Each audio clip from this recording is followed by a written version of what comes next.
Ladies and gentlemen, welcome to the Voice of Neuro, another Philosoclock episode with Etche Fatum. This time, we're going to be covering medieval philosophy. Specifically, medieval philosophy in Europe. That's correct, right? Yes, medieval, only Europe had the medieval period. The other, Eastern philosophy didn't go through the Dark Ages. There were some warring periods, though, that I think occurred in a similar period. Japan was up to some shogun stuff in that period, I think. Yeah, but China has already finished the book burning for about 500 years when we started the Dark Ages. Okay. But they had similar periods, but not during a similar time. Mm-hmm. Cool. So to start, why is it called the Dark Ages? So to kind of set the period, it's roughly 500 AC that the Middle Age starts in terms of philosophy. There's different definitions of when the Middle Age starts, but the big point in philosophy would be the closing of the last Platonic school and making that into a monastery. So what we see happen is that the church is taking over from the Roman Empire, and as everything gets to be more Christian and less based on the Greco-Roman gods, we start to not see as much variety in thought anymore. Cool. So and the church is commanding a monopoly on ideas. Exactly. And they have a monopoly on people knowing how to read and write as well, for the most part. Mm. And it's difficult to do philosophy if you don't know how to read or write. Well, it's not. It's not impossible, but it's certainly a lot more convenient. It's not impossible. If you can read. It makes it hard for other people to know that you did philosophy. Mm-hmm. I think that's the main problem.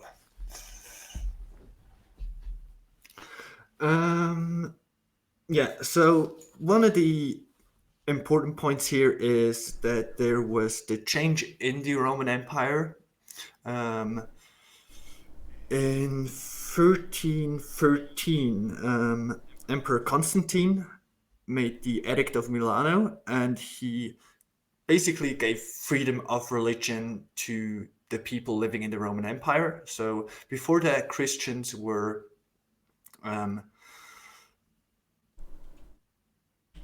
they did all sorts of nasty things to Christians, as to other religions. And Constantine allowed everyone to have basically any religion, and there was no more. They didn't punish people for having the quote-unquote wrong religion. And roughly 70 years later, Emperor Theodosius made Christianity the official religion of the Roman Empire. So they went from hating Christians to being okay with them to everyone officially being Christian within roughly 70 years. That's pretty fast. Yeah. One of the things that I like to think about when it comes to religions especially is they're a framework of ideas, and there's the success at how effectively you can pitch those to people who have not heard of it before, which is kind of related to what are the perks and the benefits and whatnot of this religious belief. And then another one is how effectively can it overcome another existing framework. So it has to take up someone else's slot for whatever their pre-existing framework was for understanding the world. And Christianity definitely knocked out a lot of other competing ideas. One that you can see in the show Vikings that they put in the forefront is the Norse pagan traditions versus discovering Christianity, having different reasons to get baptized into the church, because you can do that to make an alliance. Kind of like how royals might get married to someone for a strategic benefit, you could also get baptized into the church for strategic benefit. Yeah, so that's the main work of the medieval philosophy, is to make a framework to combine all the other ideas into Christianity. So there was one thing for certain in medieval philosophy, and that is that God exists. So you had to make a philosophical framework that makes that work. And the problem they had with the philosophy that came before, especially the Greek philosophy, it wasn't straightforward. It had possibilities. It wasn't, this is right, this is wrong. And there's a small issue with that. Basically, if you have a almighty God that created everything, one thing he definitely didn't do is to put contradiction into the universe. So if there's no contradiction created by God, there ought to be no contradiction in philosophy as well.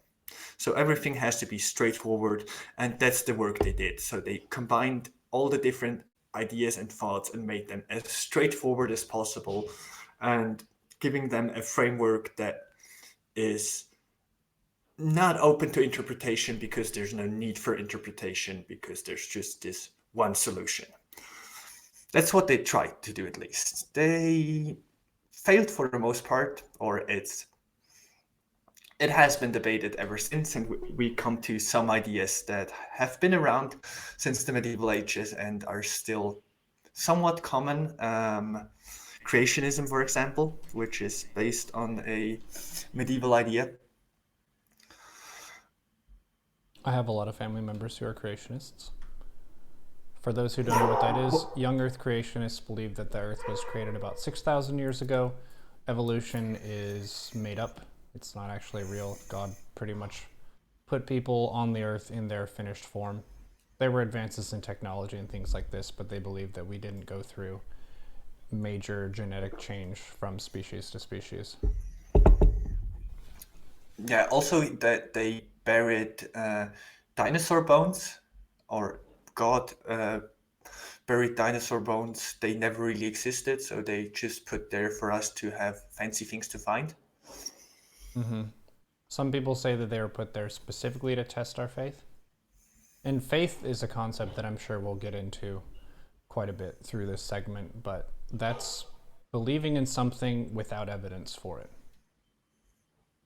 which is an interesting concept. But that's treated as a virtue within the Christian church, and I would guess within a lot of other belief systems as well, where that's an indication of your level of piety if you believe without seeing. Yeah, faith is important in any religion. It doesn't go specifically well with philosophy, because philosophy at least used to be somewhat of a more hard science than it is perceived to be now. So they wanted to make things logical. They wanted to make their reason as good as they can. So there ought to be no contradiction in reasoning, which brought most philosophers up until the Dark Ages to the point where they had to say, well, it kind of depends, it could be this or that. And then they wanted to put that in the Christian framework where everything had to be this straightforward, which made things a bit more difficult for them. And yeah, medieval philosophy is basically the same as theology during that time, which is not something that has happened during any other time, in Western philosophy at least.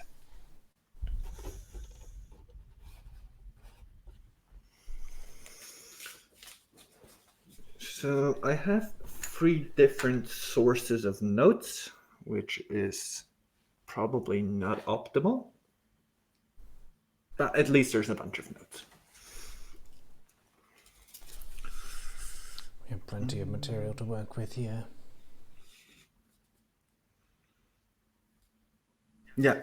So with the change from the Greco-Roman gods to Christianity in the Roman Empire, there was a lot of older books that were lost. So basically, when the church took over, they didn't do book burnings, but they didn't allow any or much of the Greek books anymore. And also, they were actually lost. They just didn't have the texts anymore. So for the most part, from the 5th till the 13th century, all the scholars had little in terms of Greek texts to work with. One of the biggest texts was Boethius, and he is sort of the breaking point between, or the starting point of medieval philosophy, and his work was going through the Greek texts and making them available for Latin readers at the time. And he did an all right job at conveying the ideas, but it was already it already had this Christian flavor to it, which is not optimal, because you want to have the original texts and what they originally thought, rather than someone commenting on it in a flavored kind of way. That being said, though, Boethius' work, the Consolation of Philosophy, is something that's definitely worth reading. It's basically one small book that you can get that covers all of Greek philosophy up until the start of the Dark Ages. It's called Consolation of Philosophy. Yes. Cool. Yeah, I know that's a problem with a lot of different belief systems and just information in general, is the fact that whenever it's being copied, sometimes it gets changed, or if there's a new interpretation, preserving the original one is also difficult. So an example would be the Bible, and how the different passages from it were written in some language, and oftentimes when they were translated, there were some things that were changed or interpreted differently. So it's not exactly the same text as it started out to be. Do you know the history of the different languages the Bible was written in and how it was translated? Probably not as well as your notes are about to tell us. So the Old Testament was originally written in Aramaic, but we didn't have the Aramaic version for the longest time. The Dead Sea Scrolls that were found some, I want to say 50 years ago, not sure about the timeline, that's the Aramaic version. The version that was used for translation up until, say, the end of the 19th century was originally written in Greek, and it was written in terrible Greek.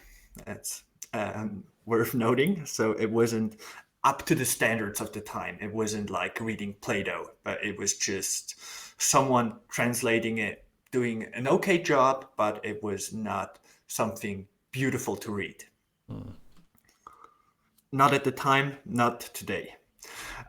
So one of the first things that the church did was making a beautiful Latin translation of the Greek version to have something to work with.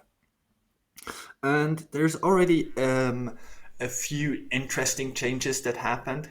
One noteworthy one is the first part of the Bible.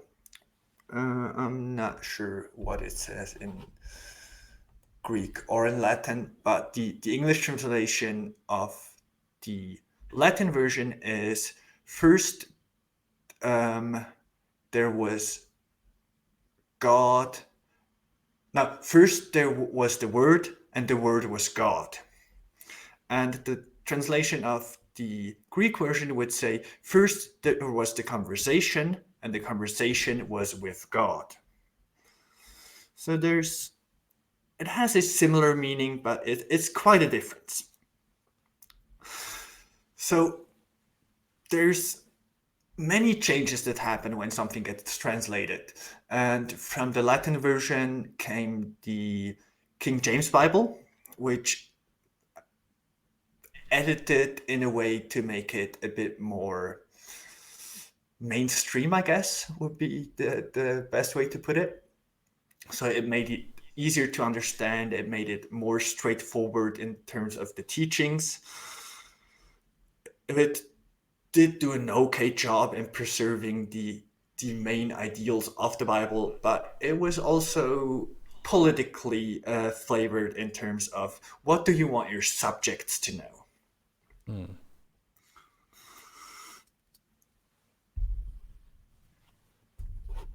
And I'm not even sure if you can get good or newer translations of the Bibles from the original Aramaic these days, or if we still have the knowledge to make a good translation of it nowadays. So we're basically stuck with a book that has been translated back and forth a couple of dozen times at least, and we're not sure what was originally in there. Well, another question too is when it was compiled, because many of the different books of the Bible were, say, a specific letter. Like Thessalonians was a letter to the people of Thessalonia, an example like that, where they're documents that were written by someone who was of high spiritual standing, but they weren't originally written necessarily with the intention of being part of the Bible, at least not from the author at the time. It's like you're writing a message to the people of some church or some town with the intention of getting a point across, but it wasn't like, oh, this is going to make the New Testament. At least I would guess not. Nah, it'd be weird. On the other hand, it's fairly common for philosophical texts or the collected works of philosophers to include letters, because for the most part, they convey a point they're trying to make a lot better than having to read a thick book trying to bring the logical argument for a point. So let's say when Nietzsche wrote his letters, he's writing to a friend and he's trying just to bring the point across. I think this because of that. And I don't have to put all the thinking that goes into that, because you're talking with a friend and it doesn't really matter how you got to that conclusion, but just, hey, I wanted to tell you that maybe it's not the best thing to feel bad for others. Or maybe Christian morality doesn't work as well as we think it does. And so including letters in philosophical works is nice because they're this condensed version of an idea, and bringing it across, kind of similar to what we do here, to make it as easy to understand as possible and not go into the spicy philosophical talk. So that's basically the reason why Romans was my favorite book of the Bible. It was a more condensed and straightforward guide for how to live a good Christian life without as many of the weird stories that are hard to interpret and understand. It was more like, in this situation, do this. You should think like this. You should talk like this. You should act like that. So it was more straightforward and less mysterious, which I enjoyed as a young Christian lad. So Angelic brings up a interesting point that people that do Bible bashing refer to the letters more so than to the story of Christ himself, which makes sense because the letters are in their quote-unquote original form, while the story of Christ is a compelled story. So there was a story writer putting this out, and he probably went through a lot more editing than someone writing a letter.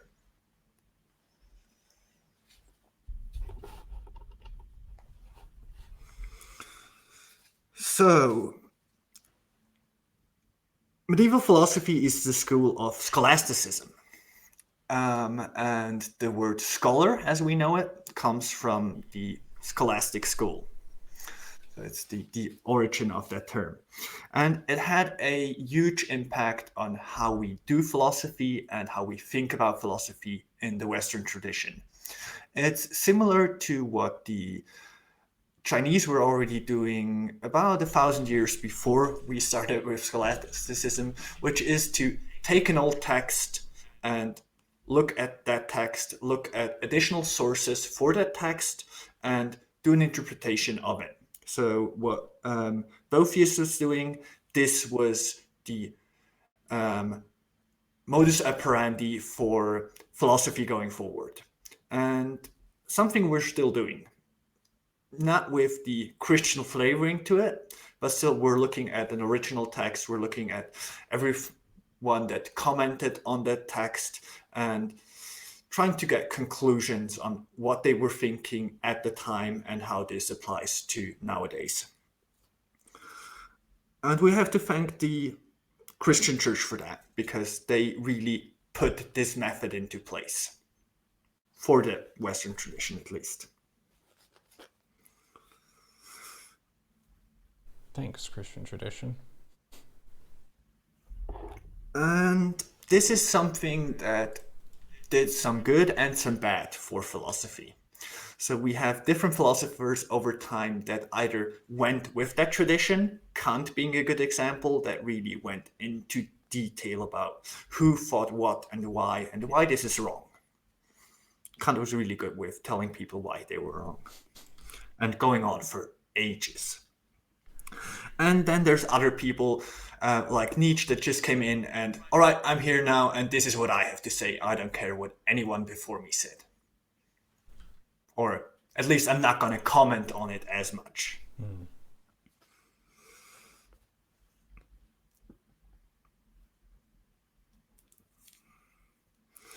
Yeah, and the scholastic work, as I said before, was mainly about gathering the different ideas and putting them into this framework that made sense, logical sense from a Christian perspective, and was not open to interpretation. So something is good because God told us it's good. And one of the biggest things they were trying to do, and we'll get into with a couple of different examples, is to logically define the existence of God, to make it, to define why God has to exist, which is quite a task. And there's different versions of this, but we're going to start with Anselm of Canterbury. So an English, what's the term? He was head of the church at the time, or of his clergy. Bishop, cardinal. Bishop, I guess. So he was the Bishop of Canterbury, and he wanted to come up with something that would make it necessary that God exists. And we'll go into why that is a problem in the first place. Like the notion he set out for his work is problematic. So Anselm said that God is the greatest thing we can think of. Like there's nothing better than God. So think of something super great. Okay, now what? God is better than that. Oh man, that's impressive. Wait, let me think of something else. Okay, I just thought of something else. Yeah, he's also better than that. Oh man. So that's the first premise, is God is the greatest thing we can think of. The second premise is things can either exist in our imagination or they can exist in reality. And things that exist in reality are always better than things only existing in our imagination. Therefore, if God existed only in our imagination, he wouldn't be as great as a God that would also exist in reality. And since God is the greatest thing there is, God must exist in reality. Does that make sense? Mm-hmm. Do you see a problem with that line of argumentation? Yeah. Could run into some issues, I could imagine. So the biggest problem with this is that we're presupposing God. God has to exist and is the greatest thing there is. Two things we're not quite sure about. So if God exists, this is okay. If God really is the greatest thing we can think of, this line of argumentation works.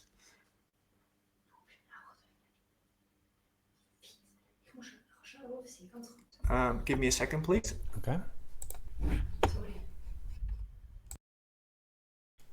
How would you be able to decide that reality is better than imagination? Yeah, it does seem like an opinion thing, but I would guess that there are certain categories where you could say that it is necessarily better, such as you could imagine tasty food, but if you can't eat it, is it actually worth that much? That's an interesting thing to consider.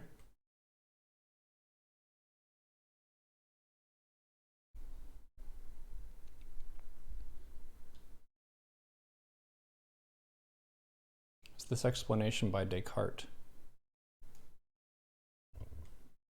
Dude is clearly not listening, Lamau. We had a pretty intense poll here. I'm not sure who's missing. We're in combat. Welcome back. Hello. Sorry, I had to get some information about moving. I have to put all the things back into the fridge because otherwise they will defreeze. That's an Important job. stuff. Where were we? Anselm of Canterbury and his argument for God. Yeah, so if we assume that God exists and God is the greatest thing, this line of argumentation works. Since we're not sure about the first two premises he set out to be, it's somewhat problematic. And this has been pointed out by a bunch of different scholars over the time. And one of which was Thomas of Aquinas. So we have an Italian monk this time. And roughly 500 years later, he saw Anselm's argument and thought, well, yeah, this doesn't work as well as he put it. But Aquinas believed in God too, so he wanted to come up with a better argument. And he made it fivefold, so better than have one argument for God, you straightforward go for 5 arguments. And his first argument was the first 4 of his arguments are called the Cosmological Arguments, and then there's a 5th one which we'll go into a bit later. His first argument was the argument for motion. So if we see something moving, we know that there was a need for something that to put it into motion. So there's a mover and something that's being moved. So all motion had to start somewhere. Who is the prime mover? And who is the prime mover? Exactly. So someone or something had to be the first thing to put something into motion. If that's not the case, we have eternal regress, which would mean that it goes on for infinity, and that didn't make sense for Aquinas. It doesn't make sense for our understanding of the world, since we have the Big Bang as the prime mover. There might be movement before that, but we'll never know about that, and we will never know what what caused the Big Bang, but for the motion, as far as we know it, the Big Bang was the cause. So there was a big explosion, and every motion started on with that singularity from which the Big Bang came from. So God is the prime mover. He was the first one to put things into motion, because if there was no one to put it into motion, nothing would move. Does that make sense? An object at rest must stay at rest until acted upon by an outside force. So since things are moving, something must have moved them. Yes. Inertia is a property of matter. Yeah, it has this scientific touch to it. So it goes with our understanding of physics, that something that has a momentum, something was there to put momentum into the thing. So God is the prime mover. He put motion into things. The second argument is the argument from causation. And it's a very similar argument to the argument from motion. And it says that everything that is had to be caused by something. So everything had to be created, not just whether it's resting or it's moving. Something needs to be there to put it into place. Otherwise, there would be nothing. If no one is there to put things somewhere, the things would defreeze and not be in the freezer. It's true. Somebody's got to do it. And so God, in this argument, being the prime causer. So he was the one who causes everything, and he was the one who moved everything, or started the movement for everything. And this is all to contrast with a steady state sort of universe, and I believe that fits more of the Greek idea, where it is and it always has been. So it didn't necessarily have a starting point that you need to figure out.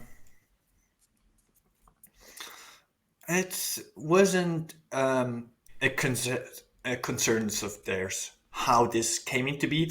They went into it, like some people went into it, but for the most part, we can assume that the world is, because we have a good amount of evidence for the world existing. To come back to the topic from last time, the world existing in a sphere shape, not in a flat shape, just to make that sure. You're gonna piss off the flat earthers, dude. Yeah, I can live with that. The Greeks did know some funny things, though, that go very contrary to Christian ideas. So or modern Christian ideas, like the beliefs we hold now as Christians, or in any belief, they're not necessarily the original form, but they're consolidated as well. They're what we've been told to believe, basically. It's not necessarily what the original text said. It's the mainstream interpretation of said texts. And one of the things that the Greeks noticed that are very contrary to the belief of creationists is that when they went on mountains, they found that there were fossils of fish up on mountains, which led them to believe that at some point everything was covered by water. So if everything was covered by water, there were likely no humans, but there were fish already. So they came up with the conclusion that most probably humans evolved from fish, with some extra steps in between, which is quite the knowledge for the time, and turned out not to be too wrong.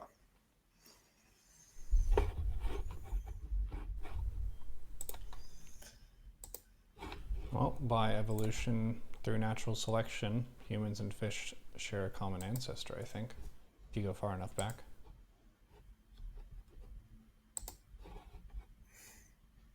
I'm not even sure if they said that we evolved from fish, but they said that we come from the water, which is a similar argument, I guess.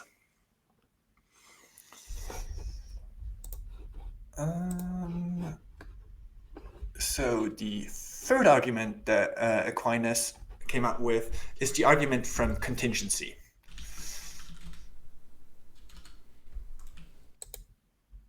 Did we do that already? Did I talk about contingency or cause? You're talking about prime mover. Prime mover and prime causer.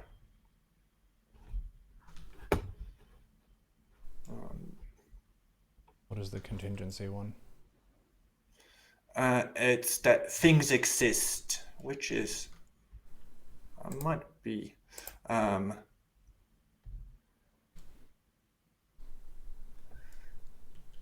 they're basically the same argument for me, so that's why I'm confusing them. So everything had to be caused and everything had to be. So contingency is about its existence, while the cause it is about it having a purpose, basically. And since there are things had to come from somewhere, and God was the one to put them into place. So again, we go back to the notion of infinite regress, and that Aquinas didn't want there to be infinite regress because that is something that doesn't go well with the Christian ideology, for the first part, and it also doesn't go well with our understanding of how the world works. It's something that would be, as anything infinite, it's not something we can grasp. So we want there to be someone or something that put everything into place, caused the universe, caused movement to happen, and just caused things to be there.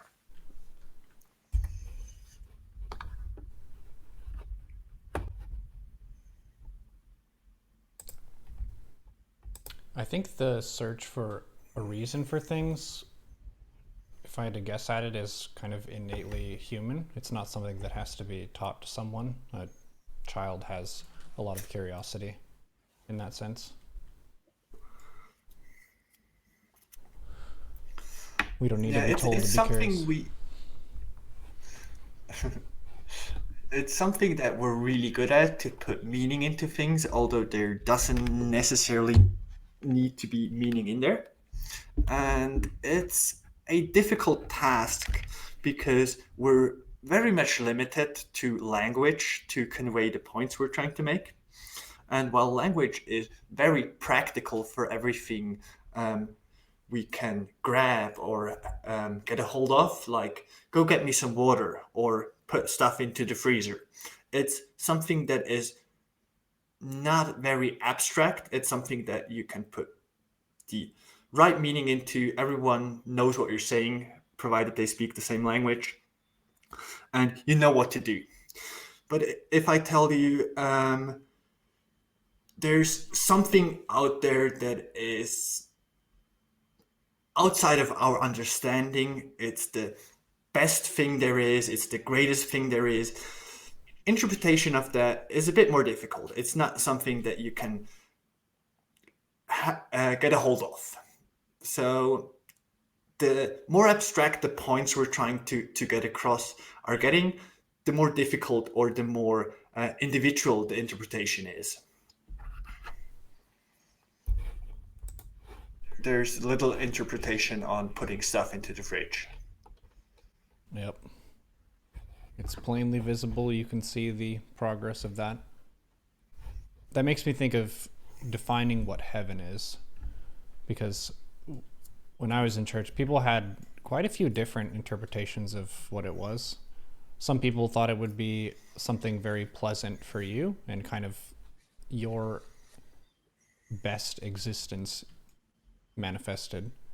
And some people felt like it was more of a place for you to praise God, which you wouldn't know what that was like other than for his glory. And then some people even got into specifics of different clouds and rooms and levels and all this kind of thing. But it's not quite as easy to just point and look at and study like putting stuff into the freezer. Yeah. So two questions about that. With the second point, where heaven is just a place to praise God. So the idea is to praise God as much as we can during our lifetime, so we can get to heaven to keep praising God. Well, you might get front row seats instead of being in the upper section. All right. Yeah. Doesn't sound worth it to Box seats, dude. Think about it. It's catered. And the first argument, which I find interesting, because it kind of used to be my idea of what heaven was, is your best existence. But how do you define that? Like, what is your best existence? Like, if you die at 95 years old, would you be in your 20s or in your 30s when you get to heaven? Or appearing to be? Would you have the thoughts of a 90-year-old or the thoughts of a 20-year-old? Because there's a big difference, and I'm not sure you're necessarily happier or better off with having that 75 years of extra knowledge. There could be a character creation screen, dude. You don't know. Ooh, that'd be nice. Yeah. But then you're not the same, like it's your soul, but you're something completely different. No, it's still your soul. That would just be your avatar. All right, fair enough. Yeah. I've thought about it a lot. It's a fun thing. So how I would imagine it is to just have this huge playground. It's the island where you can ski down the slope and then go surfing. And the waves are not crowded and always good. You kind of get everything you want. So it's you're basically always on a endorphin high because you just get everything you could wish for would be there, which would be an interesting question if that's actually what we want, or if the downtime of an endorphin makes the occasional rush even more worthwhile, which I think would be something you should know about. Yeah, I've experienced the endorphin rush of having a religious experience. I think the first one that really hit me in a very physically powerful way that like sent tingles through my whole body and I felt like I was in the presence of God was at a youth conference. So it was a bunch of kids around my age who were all hanging out and enjoying this worship band.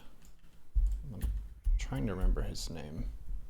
I could think about it, but it's thousands of people all sharing in these fun songs that they're not super traditional. Some of them were based on Christian hymns and things like this, but it's pretty much modern contemporary music. But the energy of the room was really, really intense and people were all very hyped up, and just being in that environment made me feel super close to God and a very strong physical experience there. So if I had to compare it to something that is secular and non-religious, the runner's high that I get after I've run for 10 miles or so, 15 to 20 kilometers, where you get a really intense physical rush where it almost feels like you're flying. It's incredibly good. Not the same as lifting.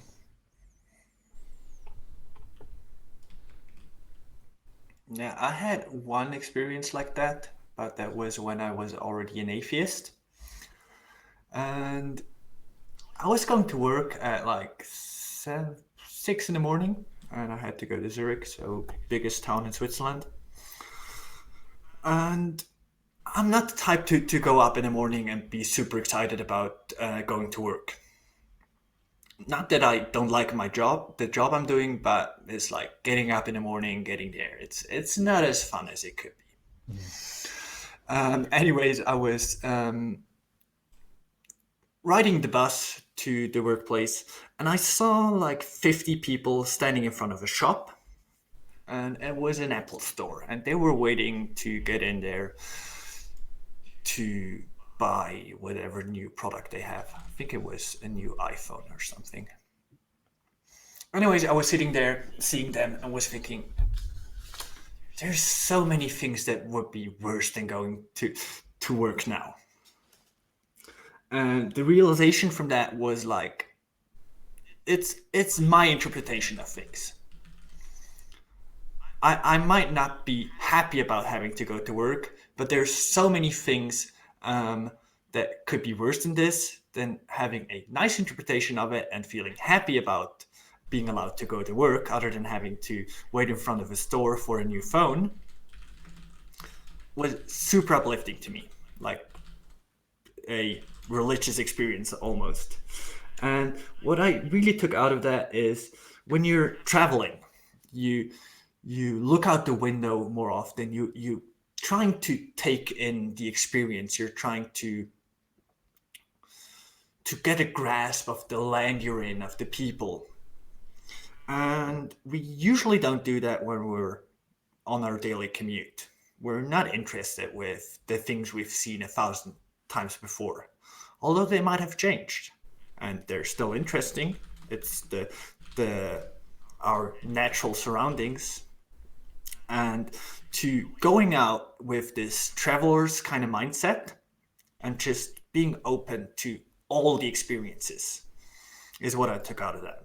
So basically, being happy with what you're doing, even though it might not the things you would have chosen to do, because there's almost always worse things you could be doing, and just being super open to the experience and just taking in as much as you can and trying to get the best out of it. Yeah, that sounds to me like mindfulness, the awareness of where you are relative to where others could be, and having also present gratitude, which can be religious in nature, can also be secular in nature. Yeah. There was a part of the Bible, something about praying without ceasing, that really stuck with me, where for you to meditate and contemplate and connect, it doesn't have to be after a certain ritual, it doesn't have to be in a certain room or under certain conditions. You can kind of do that spiritual check-in with yourself at any point.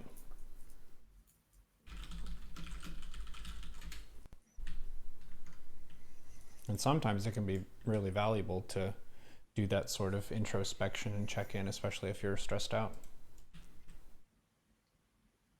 Yeah.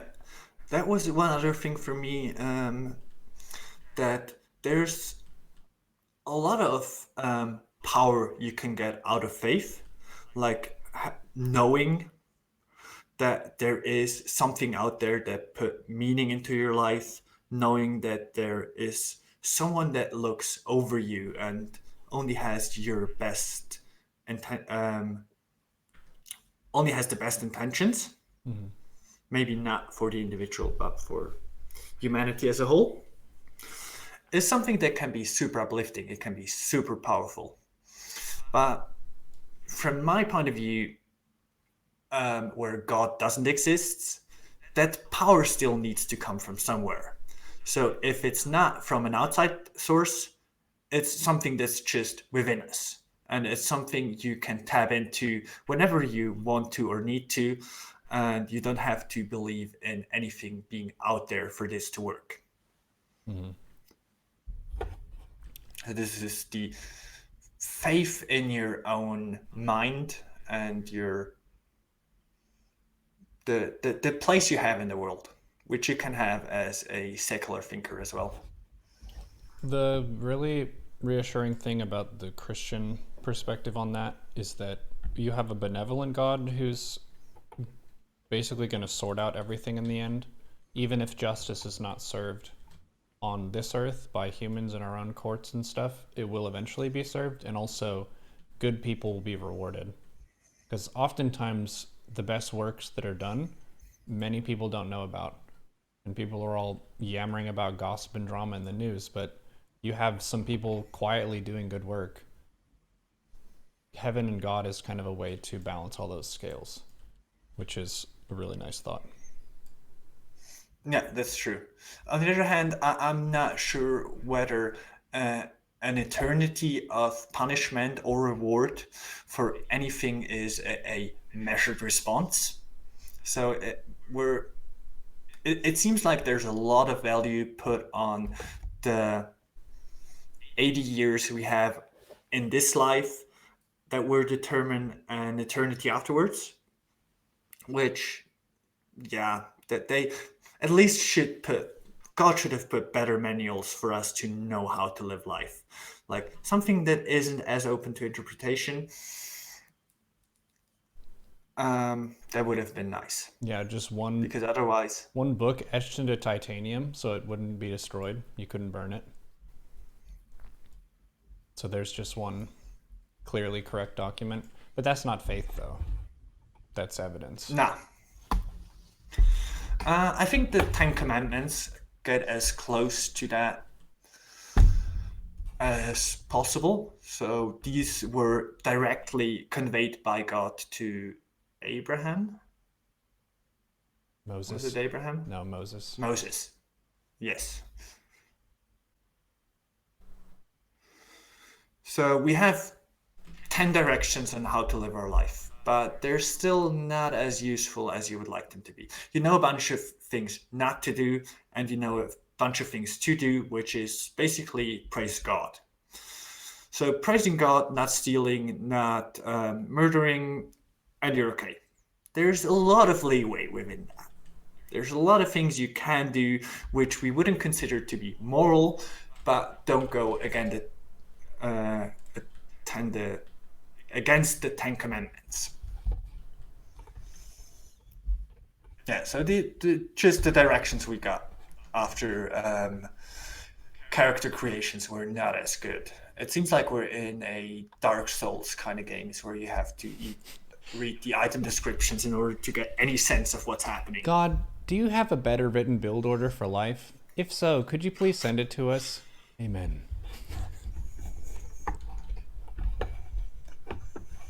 We're unclear on a lot of really important things.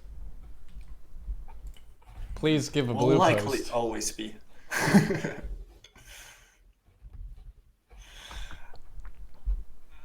So the argument from contingency. There are contingent things.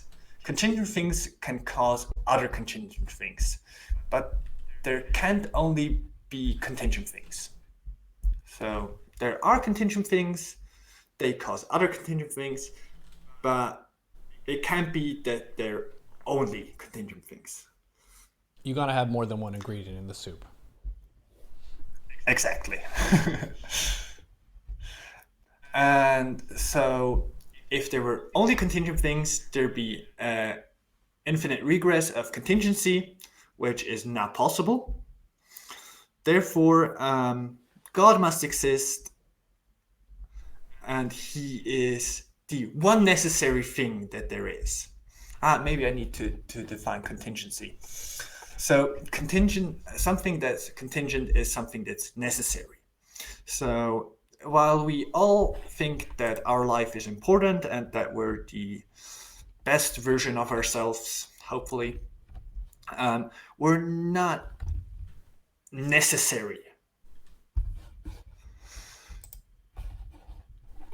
You mean an individual is not crucial to the overall spiritual narrative? Not any narrative. Like, the world would go on without us, and it will go on without us. Mm-hmm. Likely. I'm not quite sure about that. I think I'll take the universe with me when I die, but I can't be sure about that. So there are things that are people in this case that are necessary, and there are people that are not necessary. And this doesn't matter if you're someone big in the picture, like someone that changed a lot of things, like George Washington, he's also not necessary. Things would be a lot different without him, but he's not necessary to the universe existing. I don't know if I So would have there's set off only- as many fireworks without George Washington. Exactly. So there are beings that are contingent, and there are beings that are not, which is all the rest of them. There's only one being that is contingent, that is God. So there needs to be a God because there needs to be a God. So it's a bit of a flawed argument. Anyways, that's the argument from contingency. And then we have number 4, argument from degrees. And this is where he directly goes into what Anselm was saying. So everything we know comes in different degrees. It comes with different sizes. It comes with different levels of awesomeness. It comes with different amounts of cannons per pylon when you start your natural. So everything comes in degrees. And in order to measure something, we always need something to measure it against. So if you see an animal and it's 2 feet large, you say, well, that's an average sized dog, but it's a huge rat. So a 2 feet rat is giant, 2 feet dog, somewhere mid-size. But you have to have an idea of the average size rat or dog in order to measure it against. So in order to be able to measure anything, you need to have a best version of it. And I think you'll see where I'm going with this. Forms? In order to measure something's perfection, you need something that is perfect to measure it against. What about Jesus being the perfect life?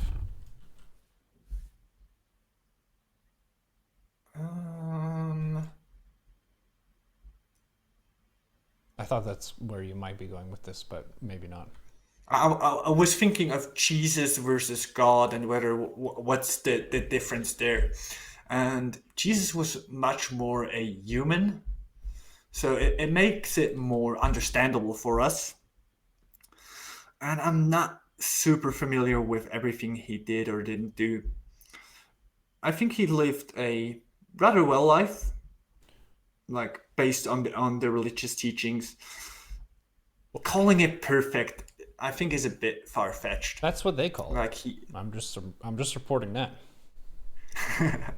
That's what I. I'm just saying, if you're the most perfect human being, existing is better than not existing, as we heard before. So dying in your 30s is kind of a bit of a no-no. He could have went on till 80 and heal a bunch more things and make a bunch more fish and everything that Jesus did for 50 more years, and then do the whole dying and being reborn thing. Yeah, so his early game was good, but there was no mid and late game, and we're kind of bummed. Exactly. Yeah, so since existing... The perception for myself and a lot of Christians, I think, is that Christ is more of a gentle temperament of God, and the Old Testament God is a more aggressive and hot and vengeful God. So they're considered aspects of the same whole. Some branches of Christianity, I think, treat them as separate entities, where the Holy Ghost, Christ, and God are 3 separate actors, versus others who say they're 3 different manifestations of the same entity. Yeah, that was something they were working on during the Middle Ages as well, because that's contradiction, if you ever heard of contradiction. Yeah, there's 3 things, but it's this one free-folded thing. It's not something we can really grasp. And they tried their best to make this as easy to understand as possible, but we're still struggling with this notion. So I guess they didn't do the best job in that regard. I think people have different aspects, though. If you think about how the same person can behave differently depending on who they're with, it's still them, but they can be a lot more kind and gentle. They could be a lot more hostile and aggressive, even if it's the same individual. It's related to the room and the situation. So I think a lot of people consider God, Christ, and the Holy Spirit to be kind of like that. Like it's God put into different situations, God put into human form, God put into spirit form, God put into whatever. So are you trying to say that people are different in Twitch chat than they are in real life? Yes, and you could also measure that difference too, because some people are pretty similar to their real life persona. Some people are very different. They only let out one of their aspects and not their public facing self. Yeah. Yeah, I think the problem arises with us trying to put things in a physical form and having the Trinity of God being three separate physical entities, in quote, but being the same thing makes it really difficult to us to understand.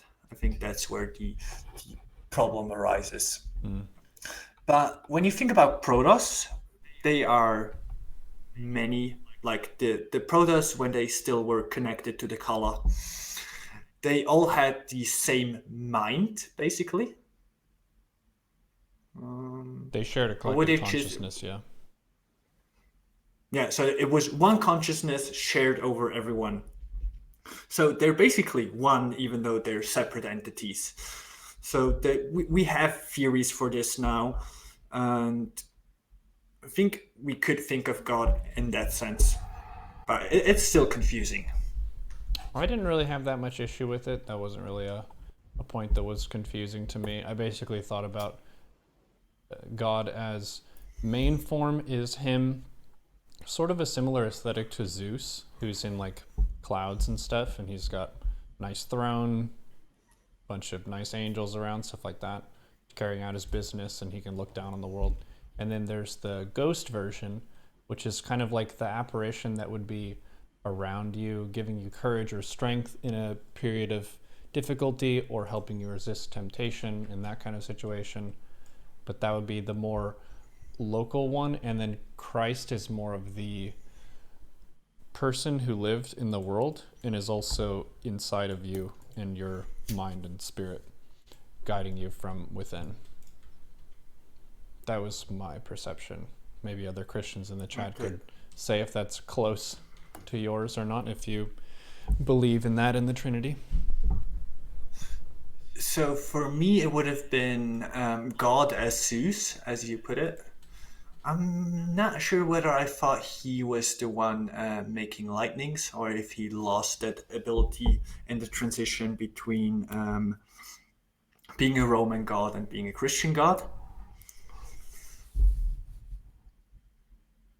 I remember that I was taught that lightnings were caused when clouds crash into each other. We were told that it was God bowling. When we were scared of the thunder. Oh, it's okay. God's just bowling. He's loud. He's got a really big bowling alley up in heaven. And then Jesus being the physical manifestation of God, and what you said, like Jesus being within us, that would have been the Holy Spirit for me. Mm-hmm. Like having the essence of God that was manifested in Jesus, that can also be a part of you. Mm-hmm. I'm not quite sure if we talked about this before, but the how we came from the wrathful God that thought floating the whole world was a good idea, and that there's no problem with inbreeding if you just put two of each species on a boat and then repopulate the world. To the God we know nowadays, which is more benevolent. Did we talk about this transition? No, not really. not really why it happened. It's a pretty clear distinction from the Old Testament to the New Testament. There are definitely instances in the Old Testament where God is merciful or gracious and things like this, but the overall kind of average tone of Christ versus the Old Testament God is very different. And I don't think there's overlap in authorship. There's a time gap between the last book of the Old Testament and the first one of the New Testament, right? I don't know what that is offhand. Yes.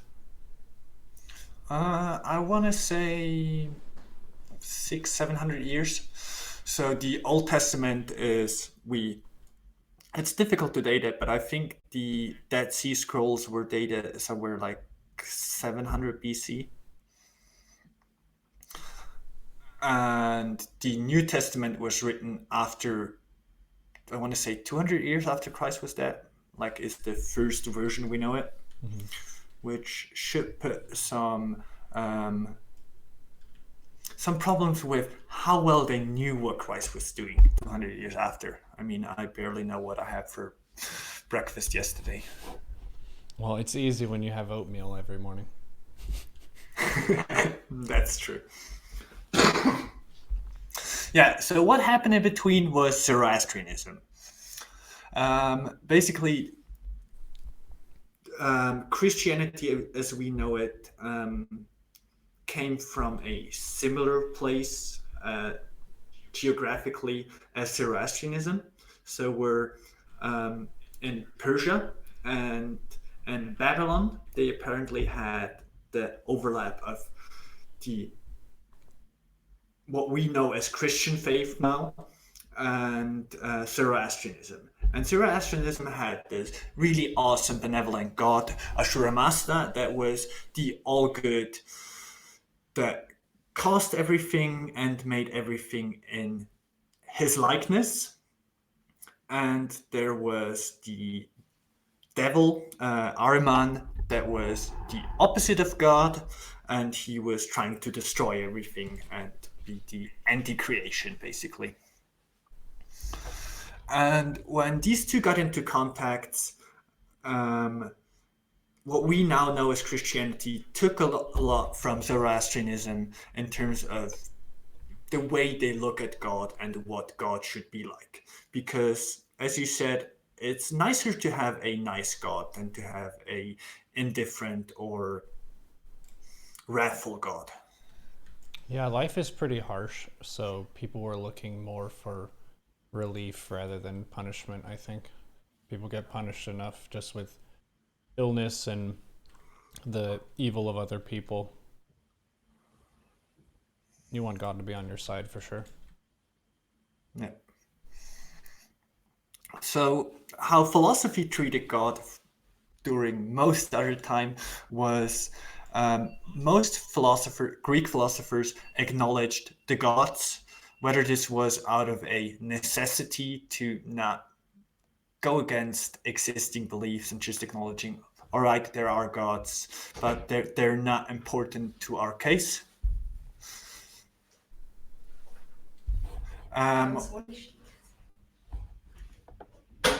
Or if they truly believed in the gods and still made their philosophy outside of the realm of the gods is something that's up to interpretation. I think the first one would make more sense, because if you believe in the gods already, you would shape it a bit more. Like, you're not looking for reasons if you have someone that caused reason in the first place. But the Greek gods were a lot different to the Christian god. The Greek gods were more like this heavenly beings that were basically human in their traits, but had some more powers. So they were like Protoss, kind of. They're superheroes. Superman, Wonder Woman, where they had similar flaws and evils and desires and stuff, and there was drama like human communities would have drama. Yeah. And the Greek gods, there being many of them causing different things, made them a lot more tangible. they were kind of like humans, but better. They did a bunch of weird stuff. They did mostly weird stuff. And that's kind of what's passed down to us, and it gives reason for why there's lightning, for example. And it's a neat way to put to bring our understanding of the level to know why things are happening, even though it might not be the best explanation for it.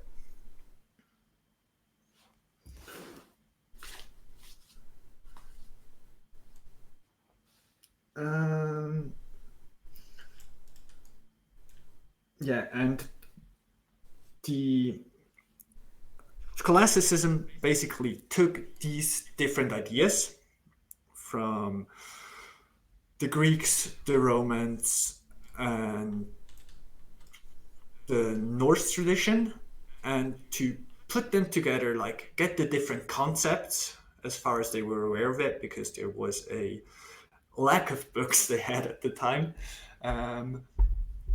They took these different traditions and really trying to forcefully put them into a Christian framework. So how did all this happen if there's only one God that caused everything?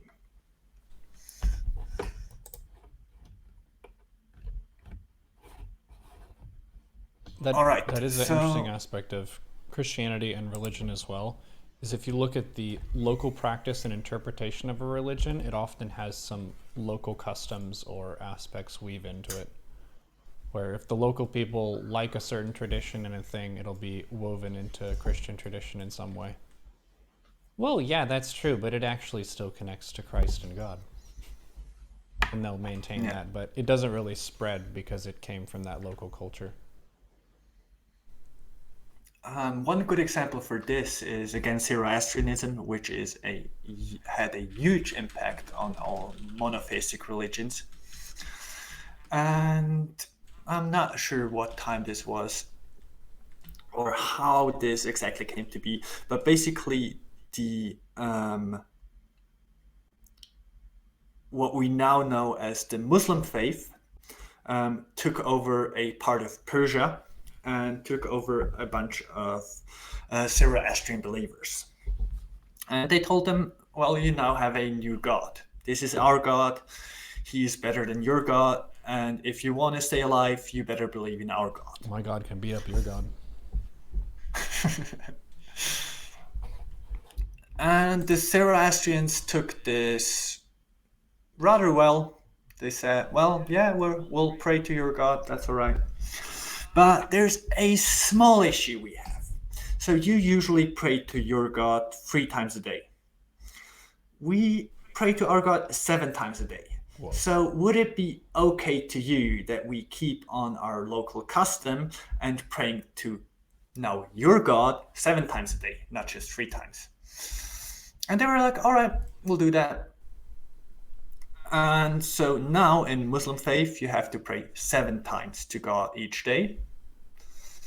And this is just basically a Zoroastrian implementation of Muslim faith and then taking over in the whole Muslim world.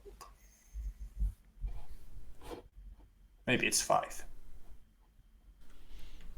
There was a question earlier.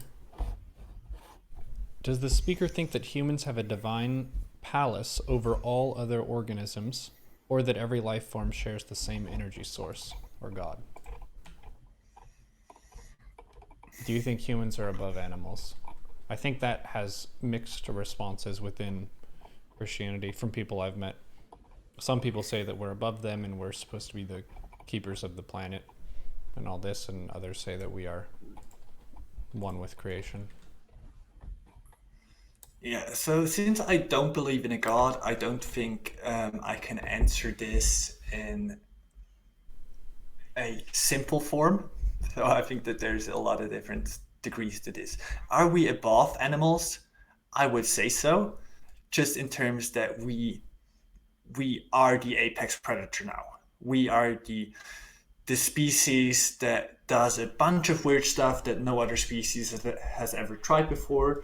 We actively shape the face of the planet, for better or worse. So we are above animals in what we can do and what we will do. Does this make us above animals in a moral sense? I don't think so. I would put us below to some degree, just because we are, as Plato made the distinction, we are the rational animal. We can put we have language, so we can rationalize things, but we don't necessarily use it for the quote unquote best cause. So we can rationalize stupid things. So we have a lot more awareness of what's happening around us, how things work together, and we make conclusions from that based on what we want, for the most part, or what we want for others in some cases. But we're shaping the planet, and we can do a lot of things. We could do a lot of things differently. So we're above animals in what we can do. We're same level or even below animals in terms of what we use that for. Yeah, we're capable of great good and great evil now. To quote Daniel Dennett, I think he said, "We wield the paintbrush." We have the ability to create and destroy on a scale unlike anything else. Yeah. Is that good or bad? We are becoming as God. Mm-hmm. To quote Nietzsche, if there were gods, how could I bear not being one of them? I want to be with the gods too.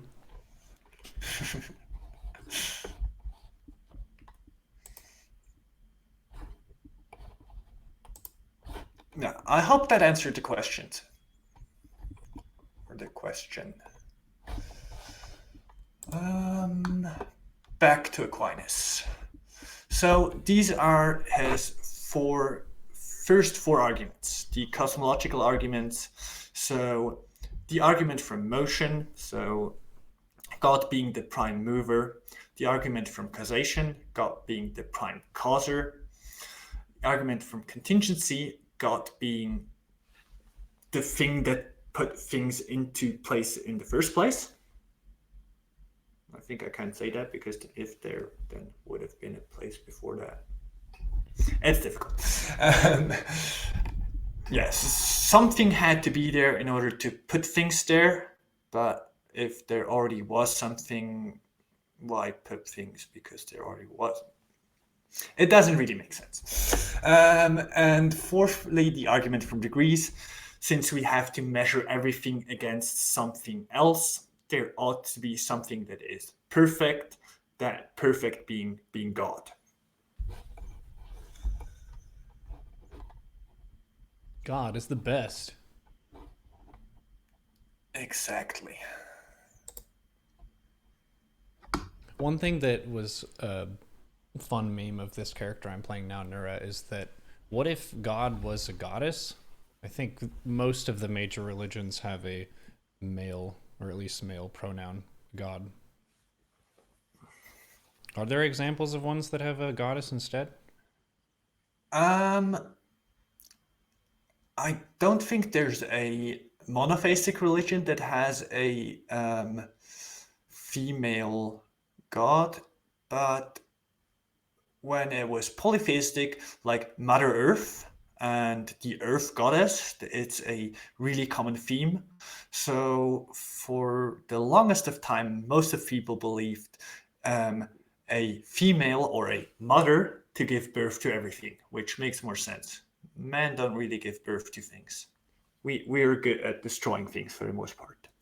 Yeah, well, assigning gender is interesting because why would God be in that human form for creating something like galaxies in the universe and stuff? It's just on a scale so large and hot and cold and stuff that being a biped is like, why? Why are you a bipedal God? It just comes from our need to understand things, and that's the easiest shape we could have put it onto him, I guess. Or at least the one we understand most. If we would make God to be as a cat, we don't understand cats and why they do things. So it'd be more difficult to understand why he wanted to move things or cause things.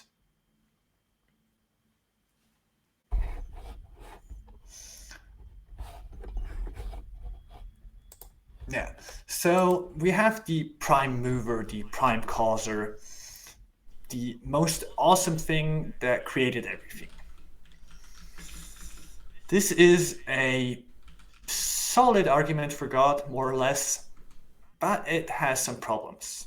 First one being, well, is this one God? Is this many gods? Is this the Christian God? Or was it Zeus? Was it Ashura Mazda? Like, it doesn't really answer that question. It could be any God. It doesn't necessarily need to be the Christian God. It's totally a loon. So, exactly. So Aquinas' argument was a good argument for a God, but not a specific God, which is a bit problematic if you want to put the notion into people that there is one true God. And it doesn't necessarily need to be one. It could be the prime mover could be a different God than the prime causer, which would be closer to a polytheistic belief where you have different gods for different tasks, which is kind of similar to people where not everyone has the same set of skills, so people do different things.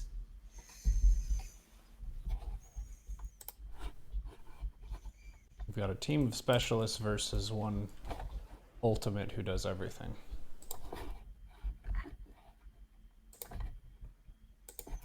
Specialists are easier to relate to.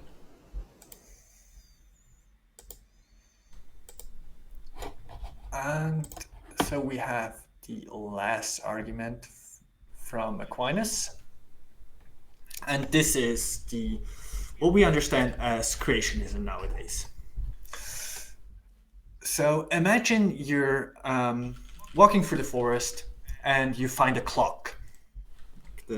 One of those beautiful old pocket watches. And you look at the clock and you see it has a bunch of moving parts. It does something. It probably takes some time to figure out what it does, because if you haven't seen a clock before, it would take some time to understand what it is for and how to use it. But you'd see a clock and you think of the clock, well, this is something that is useful, it has purpose. It was definitely created by someone for this purpose. So the existence of a clock necessitates a clockmaker. And going by that logic, if there needs to be a clockmaker for a clock, there ought to be a universe maker for a universe. Makes sense to me.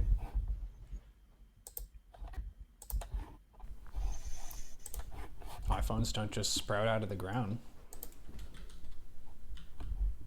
If someone did make a plant that did that, they would be very wealthy.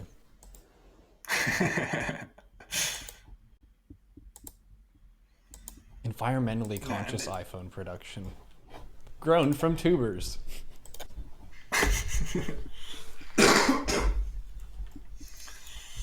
Yeah. The problem with this argument is that we're like the clock having purpose because it was created for that purpose is a good argument. Therefore, a need for a clockmaker does work. The problem with the argument is that we're superimposing a purpose on the universe, which is not necessarily the case. And if there is no purpose, there doesn't necessarily need to be someone that caused this purpose.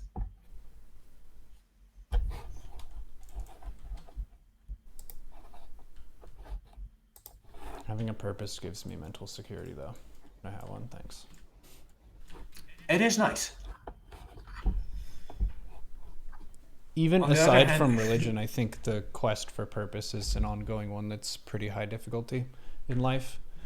It's pretty sad if you feel like what you do is futile and tedious or it could be overturned and you're not making a real lasting impact on the world, and also if you don't feel valued by other people. It can suck quite a bit. Why are you here? Why do you do the things that you do? It's an important question. What is it all building toward?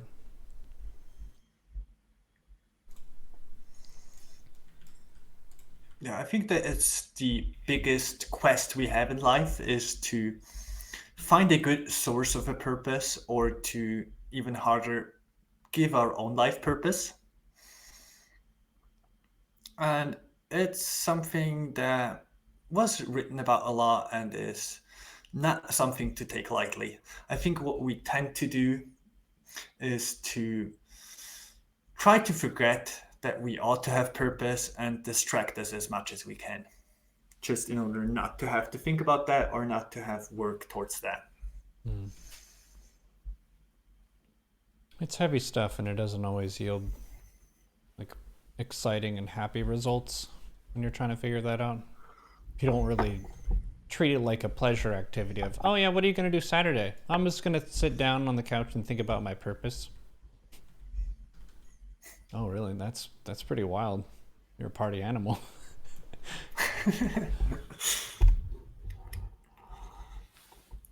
I think that that's the basis of philosophy to some degree. Like people sitting down thinking about the purpose, and then people getting drunk and talking to friends about the purpose and what they think and how to, what made more sense. And it's something I really like to do with people, just to sit down, not necessarily talk about what they want to do in life, or ask the um, question of where will you be in 10 years, which is super awful. Yeah. I will say that whenever I moved away from Christianity, that also meant conceding heaven. So there's no eternity of bliss and fun and joy. And that was kind of like, shit, mortality. Okay. What is is there a positive spin to this? Like, how can I think about this in a way that I actualize and I'm happy with what I do and what my life is for? And the way that I think about it is kind of like playing a beautiful song. A song is temporary, it's finite, but it's still worth playing. And your story is a narrative that has echoes and ripples throughout other people's lives. And it's kind of a beautiful artistic thing in a way. Everyone's story is unique. You are the main character of your life story. And you want to try to make that as good of a story as you can. Yeah, that makes sense.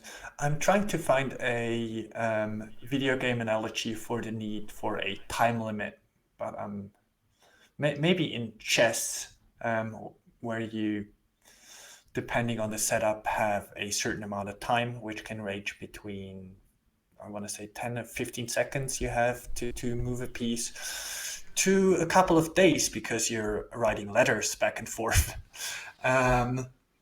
But if there was no limit on when to move your chess piece, the game would likely go on forever because you could think about your strategy for so long that it would be super boring for your chess partner to play with you. Mm-hmm. So I think having a time limit is something that is gives purpose in and of itself, because you have limited time to do things and you kind of have to figure out what you want to use that time for. And if there was no time limit, you could do anything at any given time and it wouldn't make any difference, because you, like, all the things you wanted to do yesterday, you might as well do in a million years, because it doesn't make a difference. You're saying you would roll human over elf?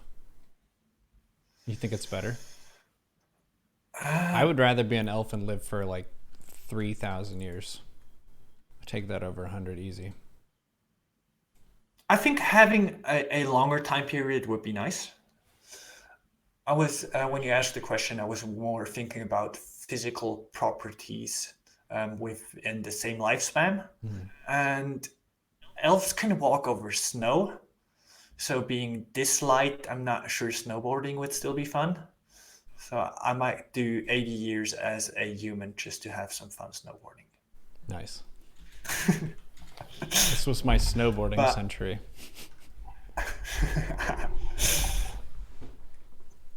Yeah, otherwise I'm not super familiar with elven lore and what would change for me if I were to be an elf.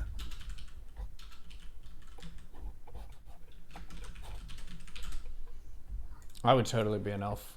Normally, I gravitate toward elf characters in general. Was it Grimdark the Bard of Age of Anthems was an elf? With Call, I'm playing a Kenku, which is pretty funny. I like birds too. Avian characters are cool to me. There's a bird character in My Hero Academia. Tangent, but avatars. Well, having flight is a really nice skill. They can't fly though. Their god took their flight away. Actually, speaking of gods, their origin story involves a god, and they used to be able to write sacred texts and sing songs, but they didn't have normal speech. It was all sung. And they delved into some forbidden texts, and their god took away their wings, and they can no longer fly. And now they can only mimic the voices of other characters. They don't have their own personal individual voice. And they also seem to have forgotten the name of their god. It is not known who their god originally was, but apparently they were not very forgiving. Yeah, it sounds like that. So this brings us to one of many problems of evil. So this god, he obviously had knowledge of the forbidden texts. He enabled the writing of said texts if he wasn't the guy to put them there in the first place. And his response to someone reading these texts is to punish everyone with a rather cruel punishment, because flightless birds are stupid, in my opinion. I'm not going to go fight an ostrich. I think fair enough. I think Me they neither. can beat somebody up. They're like raptors. That's what birds are. Do they hunt in packs as well? I don't think they're very smart. I think that's their downside. They're really fast, and their talons are really sharp, and they have a lot of force in their kicks and when they claw with that. But yeah, they're pretty stupid relative to other animals. They're probably not going to strategize against you. But if they give you a headbutt, there's not much need for strategy. No. It's the first best response to a human that walks up to you. Just give him a headbutt. I'll be fine. Yep.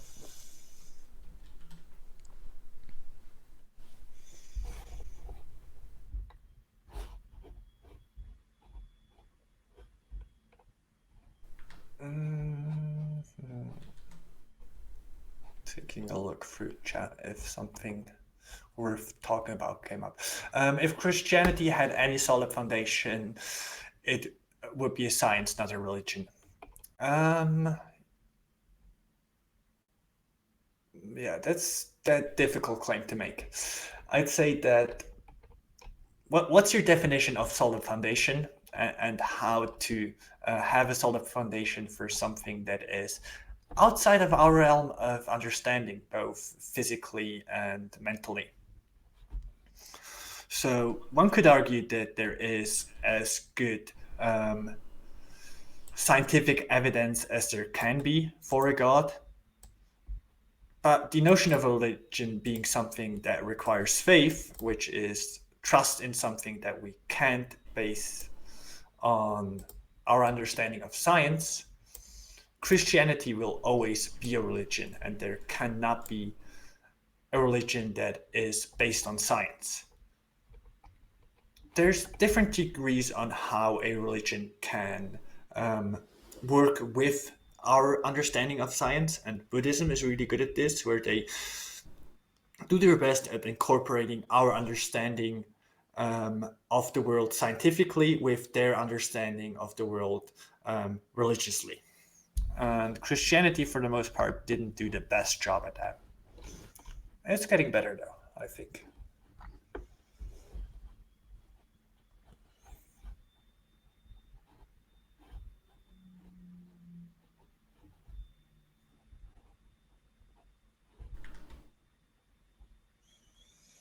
People in the chat are saying that I'm Christian, and I'm just struggling to admit it. Trust me, I tried. I actually had a really positive upbringing through the church. A lot of people move away from a religion because there was something bad that people did within their church group. My youth through Christianity was really smooth, and I wanted to be a pastor when I grew up because I really respected the spiritual leadership of the pastor, the importance of that role, and how it's helping guide everyone's spiritual development. So what higher calling is there than that if God is real and true and the Bible is correct? So when I went to university, this is kind of telling a little bit of my move away from it. I wanted to unify science and Christianity and connect all the dots, and I know there was a ton of debate and stuff about it, but I hadn't entered that debate. I just wanted to solve the problem and then write a book about it. Makes sense. Yeah. You were not the first one that tried that. No, I don't think so. There were probably dozens or thousands or millions. People want to make sense of their reality, and a lot of science makes a lot of sense. I mean, you can demonstrate things in chemistry lab that you wouldn't have known intuitively and cause reactions that are basically magic in how they look, but it's just the way that reality works. So similarly, you want to also have a spiritual understanding of yourself and the why. And Christianity provides a lot of that. There isn't really as much spiritual guidance for science, and this is maybe moving into the realm of philosophy of understanding the why of everything. And how you're not really out in a field measuring that. That's more of a quest within consciousness and understanding. That's an interesting thing to the notion of measuring why. Like measuring, as we talked about with the argument from degrees, in order to measure something, you need to have a measuring stick, something to compare it to. So measuring a why, like what would you think would a measuring tool that measures the why look like, and what will be the result it puts out? So let's go with an easy example. Why are you playing WoW right now? So you have this device and it tells you the why. So what do you think the result would be? It is an enjoyable game for me where I can progress on a character in a way that is permanent and also play with my brother and also play a game that doesn't involve a ton of spam clicking that would mess with this podcast. And also I have more room to focus on what you're saying and carrying the conversation. If I had to macro 4 bases and scout for Zest's new Adept into DT all in, I could listen to you, but I would keep up less and contribute less. Yeah. So the measuring stick applied here is you and your perception. So basically you're saying you're playing WoW because it's a nice and worthwhile thing to do while having this discussion. Mm-hmm. Another possible result would be, well, you're playing WoW because you had this upbringing, this caused a chain of reaction that brought you into being a streamer, and as a streamer you focus on this kind of content, so it's a business decision that you're playing WoW right now. Another why would be that Blizzard created this game, and we can go all the way back to the Big Bang and how everything happened that made World of Warcraft being a thing, which would be a rather long why. But this is what caused the why is that the prime causer caused a chain reaction that led to you now playing WoW. So the measuring tool for why can spit out a bunch of different results, and while all of them are true, it's not giving us a why in a sense of purpose. It doesn't give us a why that would be applicable to someone else. because there's so many different factors to it that it's always either someone that primarily caused the things to happen as they unfold, or it's just pure randomness that led to it. So it doesn't answer the question of why. It gives some notions of why it could be or why it is happening right now, but it doesn't give the fundamental why things came into being. It's a best guess. Does that make sense? Yeah. Yeah, so we lack the measuring stick for why, which makes the quest for the why, for the purpose, so difficult, because there's so many different reasons to do things or to not do things. Yep. Life is a game of incomplete information. You can't fully inform all your decisions. You're working with pieces of evidence and clues. It's a statistically fair guess that your protest opponent is cannon rushing.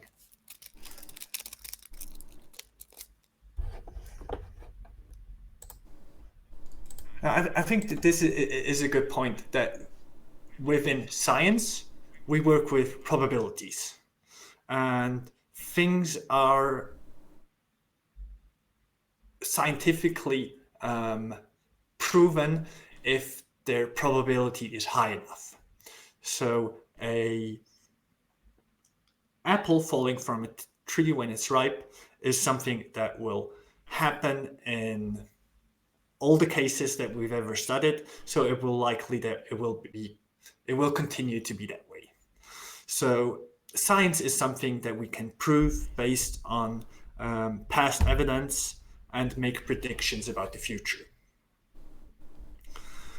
With religion or belief, it's first of all, it's difficult to have past evidence because it's not the scientific form of evidence that we would need, where we have 10,000 cases, and in these 10,000 cases, it happened 10,000 times. In all religions, there was just one guy. He tried one time to create one universe with one planet, with one intelligent species on it.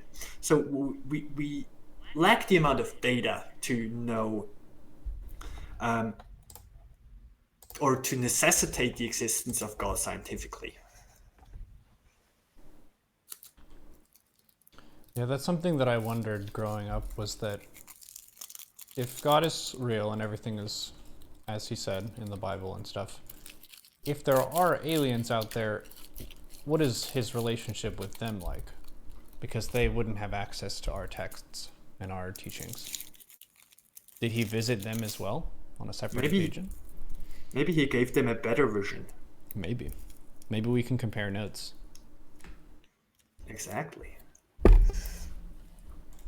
So the God, as Aquinas saw him, the prime mover, prime causer, he would have likely be the one that caused all species in the universe. But it's not the same kind of God that we think of, that is our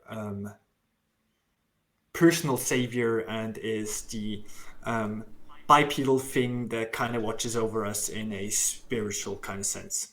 So there's different God at play here.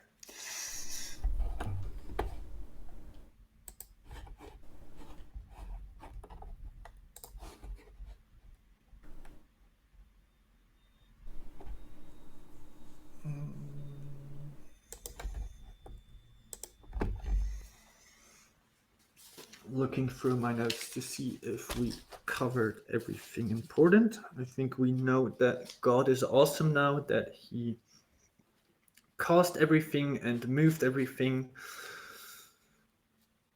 Yeah, I used to be a Christian, then I was an atheist, now I'm a follower of the Cult of Elune. AMA. Makes sense. Yep. It's a logical progression. Yep.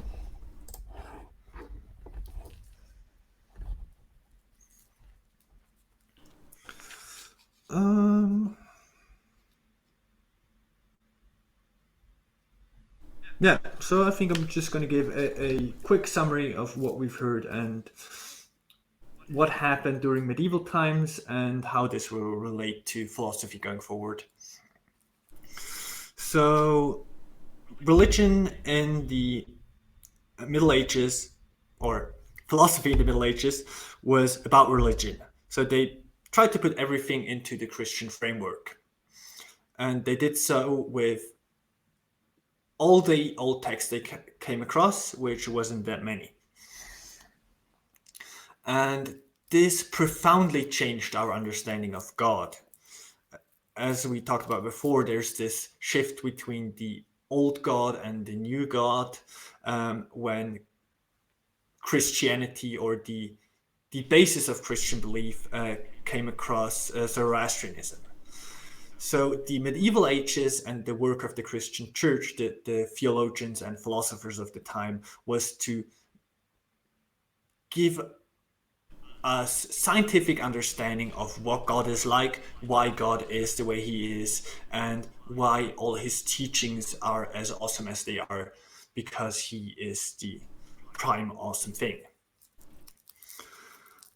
And this changed a lot in our understanding of how we see God. So before that, we had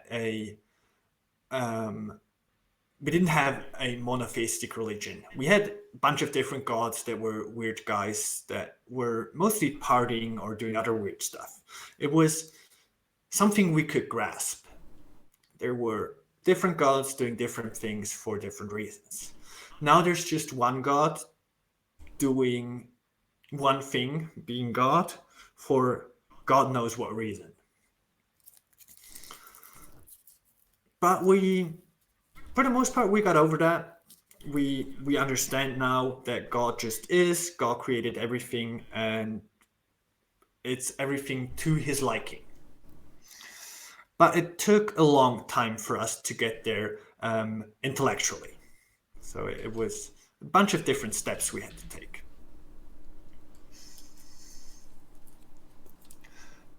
And the scholastic method of putting things into this framework is the philosophical method in the West going forward. It's basically the same method as the Chinese have been using 1,000 years before the Christians. And it's to look at old texts and comparing them to contemporary writers, comparing them to all the notes that have been written, and then trying to make new conclusions out of that. But as I said, medieval philosophy was theology, so their conclusions were always based on the notion that God exists. And philosophy since has moved on from that, and the question whether or not God exists or not has been raised again. But since we had this framework put into place on how we should think about God, that still had a big impact even on the thinkers that thought that God did not exist, because the God that did not exist was still the God as defined by the Catholic Church during the Middle Ages.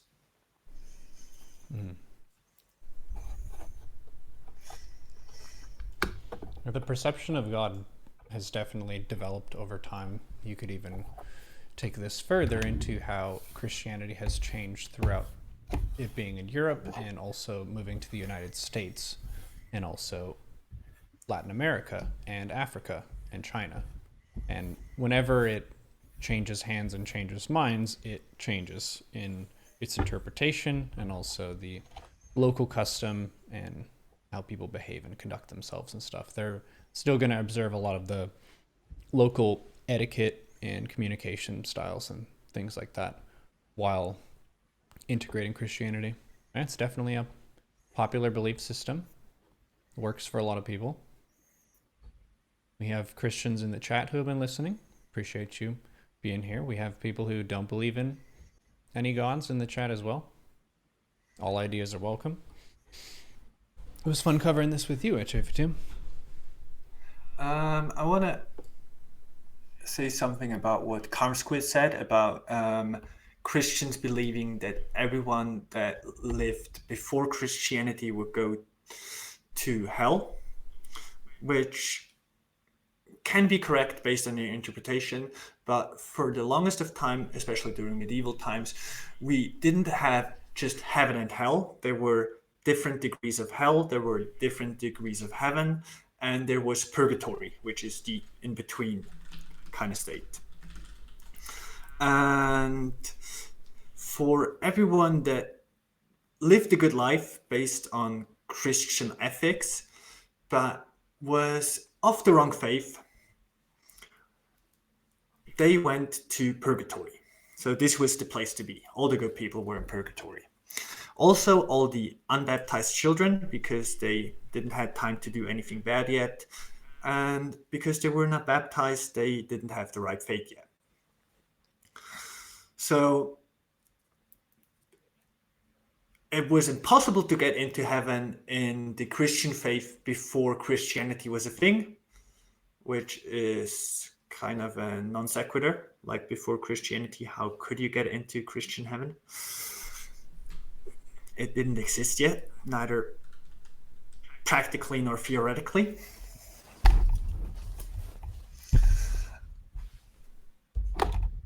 But yeah, so everyone that was still living a good life got into purgatory and could have parties there. I would have wanted to go to purgatory to meet all the old philosophers. And it's basically something that Dante did in the Divine Comedy. It's a book about the 7 circles of hell and the 7 circles of heaven, and his travels through there. It's a fairly interesting book. Yeah, it's interesting. I don't know if there's a text that defined the collective perception of heaven the same way that Dante's Inferno shaped our perception of hell. This is not... We don't talk about the heaven part as much anymore, because the hell part is much more interesting. But Dante went through all the 7 circles of hell. He also went through all the 7 circles of heaven. And it shaped our perception of both of them.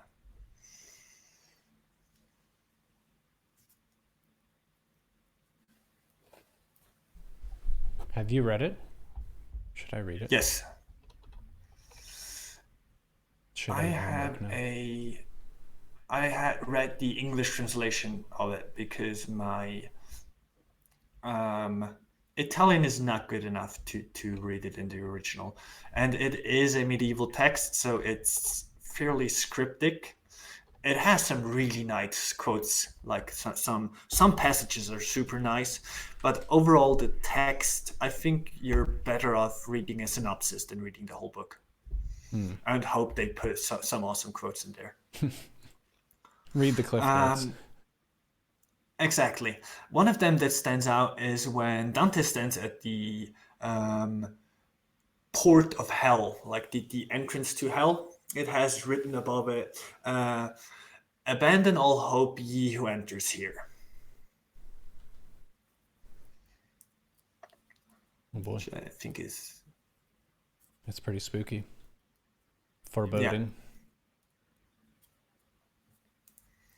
Then again, he got out. So why would he abandon all hope? He obviously had hope going through there in order to get out again. They're just fear-mongering. It's just tactics.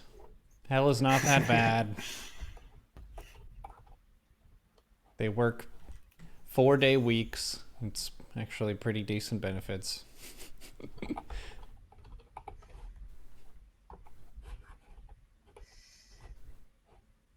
Yeah, so that's as much as I have on medieval philosophy. There's a bunch more thinkers and people that kind of raise the voice, but for the most part, this is the core of what the thinking was. And it was called the Dark Ages in philosophy because there was the one fundamental belief was that there is a God, so we have to shape everything to make that fit, which is not how you should approach philosophy. It's everything should be open, everything should be reasonable, and if you have something that you're super sure about, you should question that as well. And we'll go deeply into that going forward, especially with Descartes and how we can presuppose that we exist, which is a good thing to do when you want to think about anything else, because without existence, it wouldn't make much sense. But it's something that you need to reason for and not just put as something you base everything else on.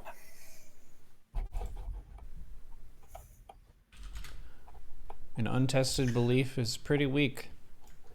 Whether it involves faith or not, putting it to the test, I think, is valuable. Having some confidence in your perspectives. A lot of people exist in a bubble where their beliefs are not challenged by other people, and they also don't challenge them personally and privately, which means that when you do encounter an unexpected challenge, it can take you off guard, you're unprepared, you don't know what to do, and it causes problems. And sometimes people just ignore it and they don't investigate it. It's good to figure things out if you see an opening in your understanding. Yeah. One question about faith. So Stargrader says, you'll be big one day, don't lose faith. What's your understanding of faith in this regard? Is it something that if you, say, were to put in 30 minutes of faith practicing, or praising a god, for that matter, into having a bigger business, or whatever you set yourself out to do, would you think that be more powerful than using those 30 minutes to actively work towards something? Actually, this kind of ties into Samurai Stream Prep a little bit. I think there is benefit to checking in with yourself and also hyping up your body physically to prepare for a difficult task. So I do spend some time to go for a run.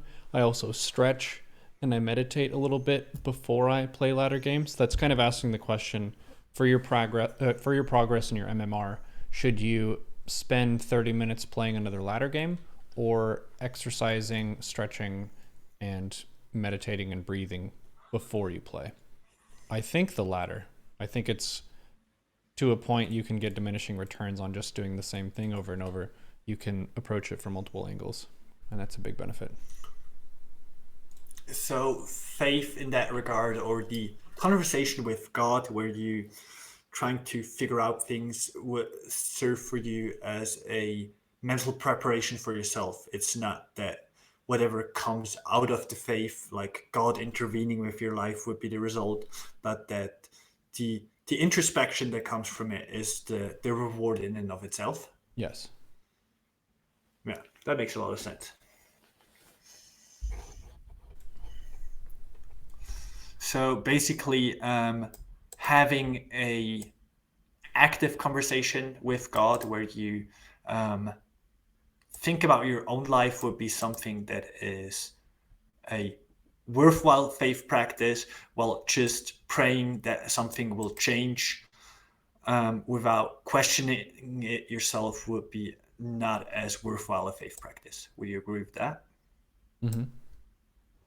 Yeah. Your faith practice should be robust, whatever it is.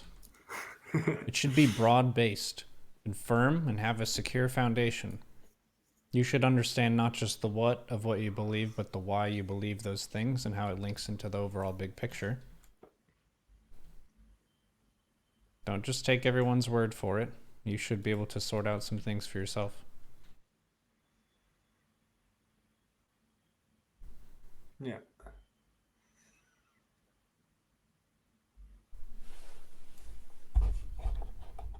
Well, cool. I enjoyed this discussion a lot. I felt like I had more to say, given my personal experience.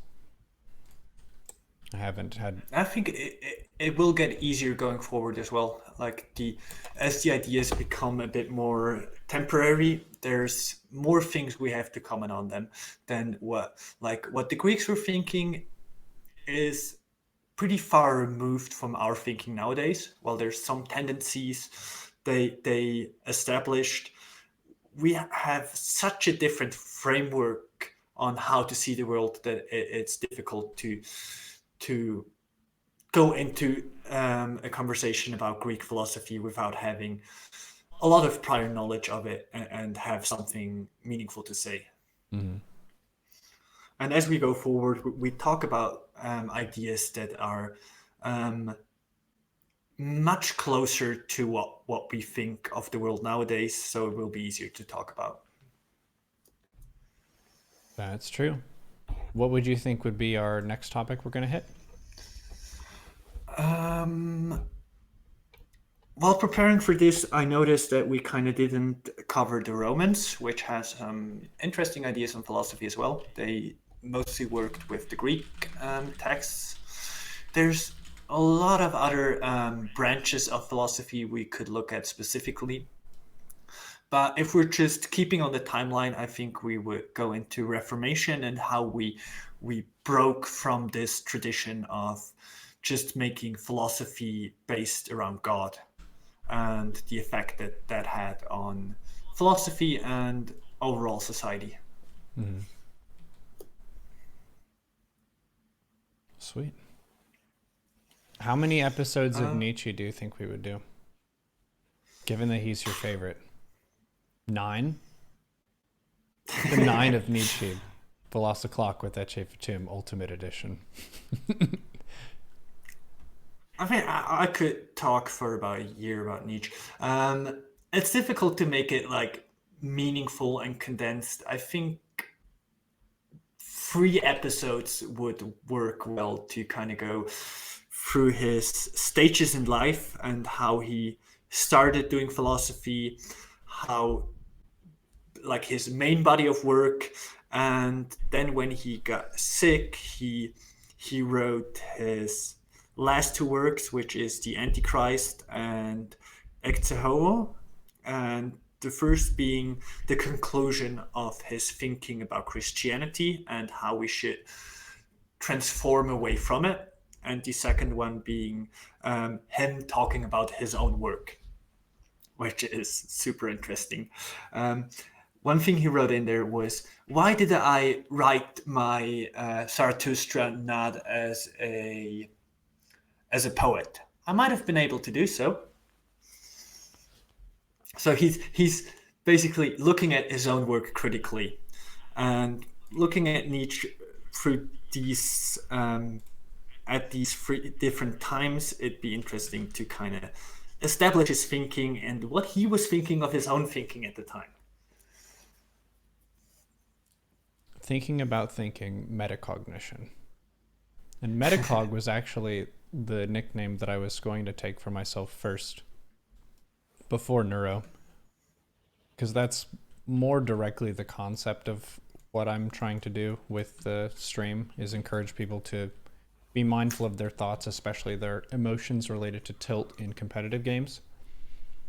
But it applies to other things. Metacog doesn't have the same ring to it as Neuro does. So switching to Neuro was more of a style choice, I think, than a core element. Neuro already is kind of self-explanatory. It is about mind. So it's not incorrect, but it's not what I started with. Yeah. Metacog. The other name would have been more meta too. Yeah. One thing I forgot to mention is the impact that scholasticism had on how we educate people. So I'm not sure about the year, but basically the trivium and the quadrivium, so the basics for grade school teaching, was established by a scholastic scholar, and this was the basis for education up until the early 20th century. So all our school teachings were based on scholastic ideas, not in a faith-based way. So the trivium is not big on faith. It's big on logic. It's big on grammar, on how we convey information. But still, its foundation is in medieval times, and we use that for another 600 years to teach people, which is interesting and had a profound impact.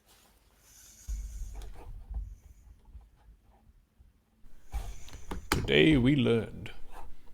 Well, nice. It's always a pleasure doing these segments with you. Yeah, it's always a pleasure coming on, and I'll have a bunch more time going forward to prepare for lectures, because I'll be having 1.5 hour commute on 2 days a week, one direction, so 3 hours to do philosophy. Do you have to drive? 6 hours. What is the method of transit? Train. Oh, nice. Yeah, you have the ability to ride on the train. I was like, don't drive and write, dude. Nah, I can't drive while driving. I'm already texting. Don't text and drive, people. Stay safe. You could do the voice stuff. People can wait. It's not that big of a rush. Can we have some Viking mythology lessons? I could definitely dive into some Norse mythology. It's not as heavy on philosophy per se, but it definitely had a profound impact. So it's something we could be talking about.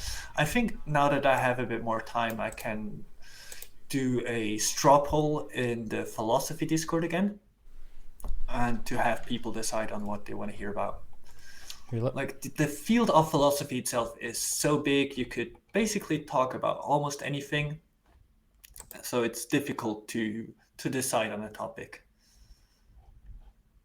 I'm actually going to put a link that goes directly to the philosophy channel in Twitch chat. So if you didn't know we have a philosophy channel, we do. We have quite a few cool channels in the Neuro Discord that are pretty active. If you have any questions about any of those things, or you want to share something interesting in those categories, there's math, there's philosophy, there's mastery, which is just your own frontiers of personal progress. If you're trying to get better at a sport or arts and crafts and stuff like that, you can show off your stuff and talk about it and teach and learn from other people. Philosophy as well. What topics do you want? Talk about it. You want Norse mythology? I kind of want that too, actually. I wouldn't be opposed. It's not something I'm super familiar with, but yeah, I have the time to prepare it now, so we can definitely talk about that. And there's some fairly interesting ideas, and they also went into the Christian belief. Like, as I said, they tried to incorporate everything they came across.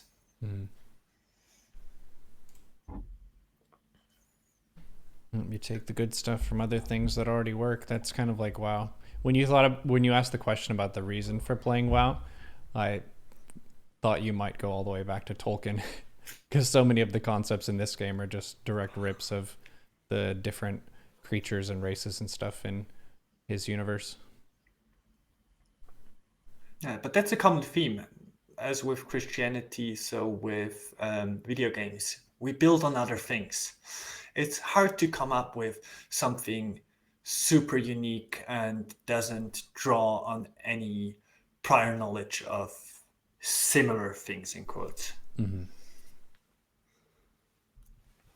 Everything is a remix. It's a quote that's kind of similar to that. Well, nice. What's the quote? Bad artists copy, good artists steal. Interesting. I haven't heard that one.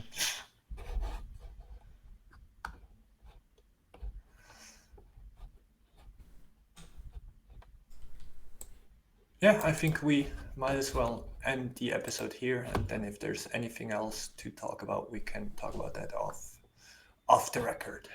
Sweet. Thank you for tuning in to another episode of Philosoclock with Eche Fatum on the Voice of Neuro segment. Thank you for having me. GG. All right, we are done. 2 hours, 9 minutes, and 24 seconds. Your file has already been uploaded. Ooh, fast internet. Yep. Nice. Thank you very much for coming on, sir. And you said you're going to go do Always some a fun pleasure. outdoorsy stuff? Yeah, we decided otherwise, and I'll be putting stuff into the fridge. That's my purpose in life now, at least for the next half an hour. It is a very important calling. Putting stuff in the fridge, like, it has to happen. So you're doing necessary work, and that's fulfilling. Yeah. There was one other thing I wanted to talk about. Yeah, I wanted to give you a brief summary of my time at the World Economic Forum, if you're interested in that. Sure, fire away. Yes, so for those of you that were not around or did not hear about this, I basically did two things during the forum. World Economic Forum is a huge gathering of all the rich and powerful people from politics, economics, and whatnot. They all come to my hometown, and they basically seal off the town, and there's a bunch of police and everything you would imagine when there's a bunch of rich people gathering. There's some rather funny things that happen to the town because it's alpine skiing town. So we roughly have 10,000 inhabitants, which technically makes it the highest up city in Europe. But yeah, 10,000 people for a city is not up to American standards, I guess. It's a cozy, quiet town. It is. So it's what I find nice from town. It still has that small town kind of vibe where you know the people living there. You say hello to everyone you meet on the street, except it's busy touristy time where you try to keep your head down as well because you don't want to talk to tourists. Yeah, but the town is fairly small, so on weekends during the prime skiing season, we have 25,000 people here. During the World Economic Forum, it's roughly 50,000. So it's super busy. And in order to accommodate everyone here or close to here, which is a rather far stretch of what is considered close, the housing prices skyrocket. So there's a hotel in town that has rooms for 30 Swiss francs, which are roughly the same as US dollars. So it's 30 francs per night, and it's the shittiest hotel room you could imagine. You have a toilet and a shower that is shared with all the rooms. So it's on the same floor if you're lucky. If it's broken, you have to go 1 or 2 floors up or down. And it's a really bare bones room, which has a window, it has a bed, and it has a cupboard for you to put things on. And that's it. And this room for one night costs about $2,500 per night during the forum. Ooh. That is heckin' expensive. Yeah. And same goes, like a lot of people that live here leave their flats. They take all their belongings out there and just rent the flat for 20, 30K for a week and then move back in. Nice. Which is, it's not something I would want to do, but I guess it's a nice side income to have. So I'm not judging people that do that, but it's not something I would want to go through myself. Mm-hmm. Yeah, you would want a pretty minimalist setup if you did. Yeah.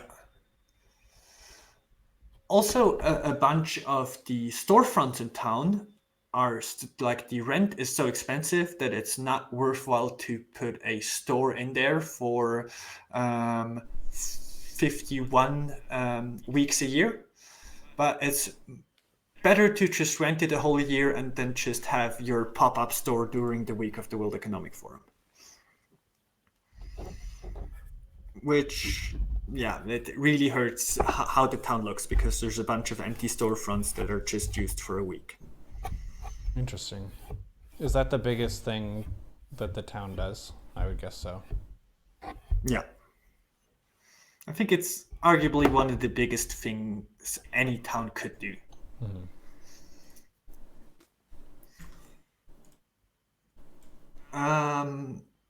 A bit on the background why this happens here. The World Economic Forum used to be or the last one before Davos was in Seattle. And they had protesters one day. I think maybe 10,000 protesters that were already able to make quite a fuss. What are they protesting? So they blocked streets. Sorry? What are they protesting?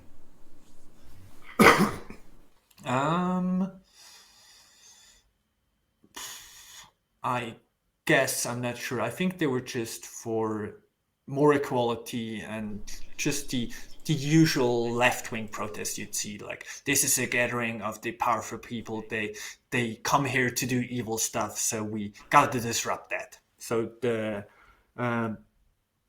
black bloc kind of protest, but it was peaceful for the most part. It had some idiots that did some stuff, like always happens when you have a big protest. But what happened is that the police overreacted. So day 2, it was 500,000 protesters. Day 3, it was roughly 1 million. So things went out of hand really quickly. And they destroyed a good part of the financial district of the town. Oh dear.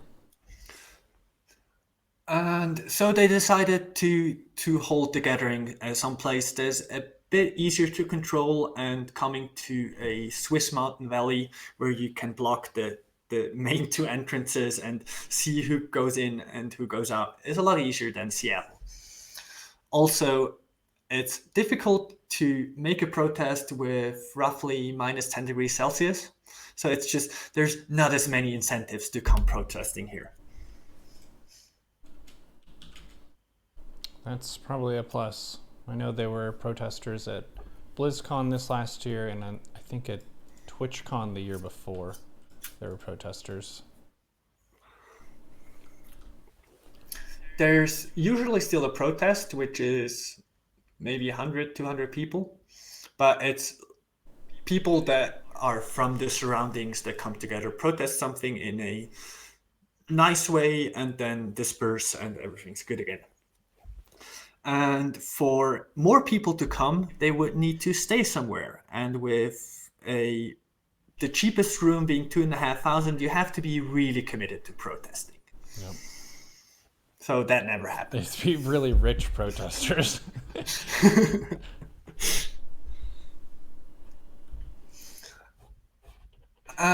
So what I was doing was twofold. One, I was working at the forum, or rather at side events as a filmmaker, basically filming panels. One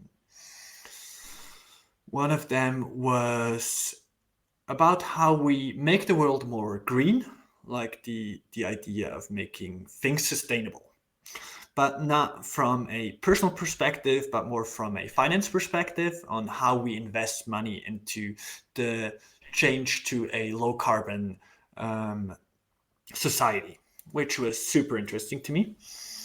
And the other one was a consulting firm that puts out a yearly report that talks about labor economics and how a country can make their labor market more resilient. So basically how to have people have good jobs.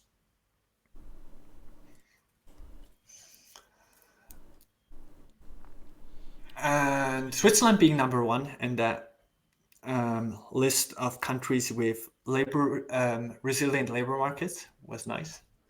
I think it's Singapore number 2 and the United States number 3. And they talked about different aspects of this, and it was just super interesting to me. And then I did film some other side event where I met, in quotes, the Crown Prince of Dubai. So he's the owner of the Emirates Airlines. So one of the richest 10 people on the planet. And this wasn't as interesting to me from what they talked about, but it was super interesting to kind of see someone like that and how they behave, how they interact with other people, and how they're just as human as everyone else. And they get bored and use their phone to do other stuff while in the conversation. They do everything the same, basically. They just have a bit more wealth behind them to do things, and therefore have bigger decisions to make on how to spend that wealth. But otherwise, we're all just people.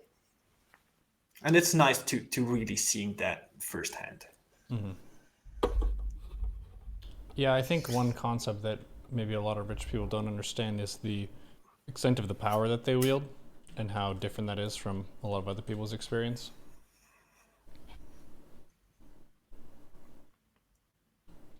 You know, not everyone has 2 yachts.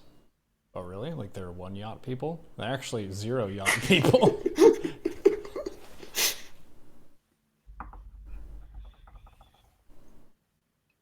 Yeah, I think this is all, like, our perception is so individual, and it's really difficult to see things outside of your own perspective. This is something where philosophy is really nice, because many of the books on philosophy are written from the philosopher as, all right, this is my thinking, this is how my thinking works, this is how I came to these conclusions. Kant being really extreme in this is like, if you read Kant, you basically have his inner dialogue. You're reading his inner dialogue and how he was thinking, which gives you some really interesting insights on how someone else's mind could work and why you don't want to be Kant.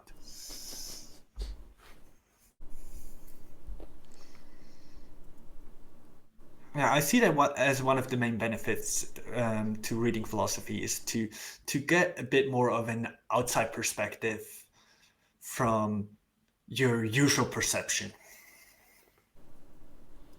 Thinking outside your own box. Exactly. And then thinking outside of the box you then put yourself in, and then thinking outside of that box. And it's a Russian nesting doll box situation. What's inside the next box? And what's interesting there is also like what direction you're going. Do you want to see the outermost box, or do you want to see the innermost box? And do they look the same? Okay, let's not go to that box. That's a weird box.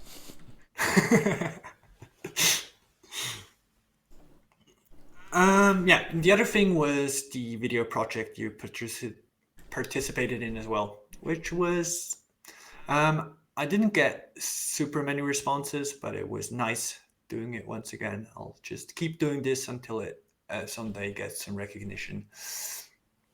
It's a fun thing to do. Basically, it's having people speak up with their opinions to global leadership, cutting a video from that and putting it on display for people to see up here in Davos.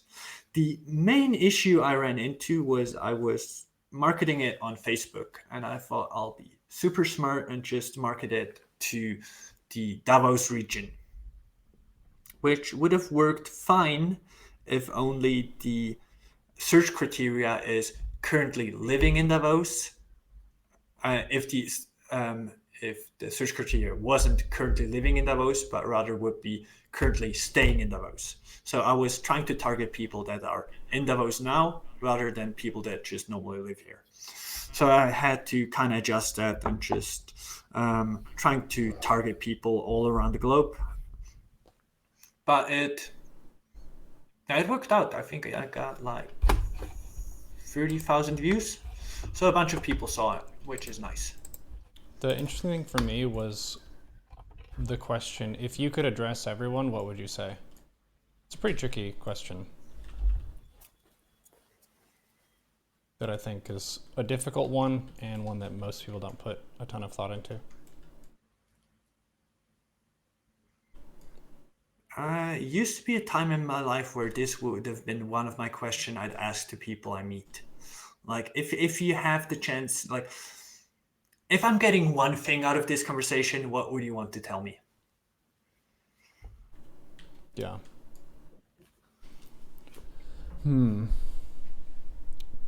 Probably, do you mean about the medieval philosophy one, or you're just saying in general? Just anything. Like, what should be my take out of this conversation with you? Christianity has had a massive impact on thought in general for both people who practice the religion and people who do not. It does provide a lot of stability and structure for social groups, and that kind of goes back to an older question, which is religion evolutionarily adaptive? Is it helpful for our survival? I would say to that, yes. And then Christianity is one of the dankest, maybe the dankest religion based on popularity. If you're just doing a measuring contest of number of followers, it's in the lead. I was about to ask what you're measuring that on. Isn't Islam growing faster though right now?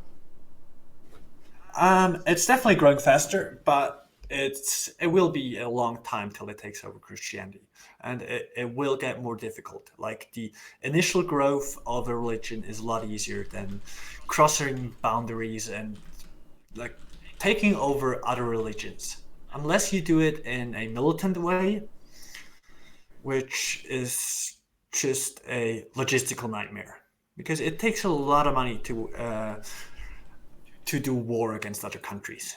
It's true, war is expensive. So the spread ideologically is initially really fast and then slows down, and to keep the same pace you have to push it onto people, and that has a lot of other issues. Yeah, recruitment is a pain. You have to give people good reasons to join and then make sure that they feel like they're part of the team and plugged into what's going on and that their effort matters.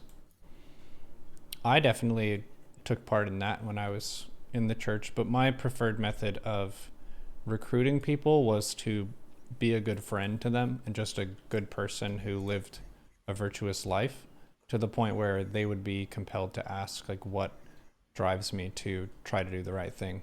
And then I could open up with the conversation about my faith after that.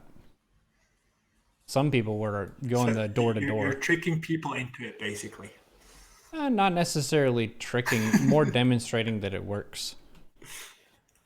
Being a working model of a person who's trying to be a good Christian. The handing out of pamphlets I actually really avoided if I could. I didn't feel like that was good because I was talking to a stranger who had no context of what was going on. So it didn't feel like I made a genuine connection. It was more like an exercise in what do they have to say to make me go away and go to the next house. The interesting question there would be, what did people get more out of, the genuine connection or what you were trying to tell them? Mm-hmm. Then again, what if you establish a good connection with someone, it's a lot easier to give them an idea of how you got there or why they should be looking into it as well. So I think having a connection, whether you want to tell someone about your faith or what you had for breakfast, it's always nice because the other person will be much more likely to listen to you and to care about what you have to say. Mm-hmm.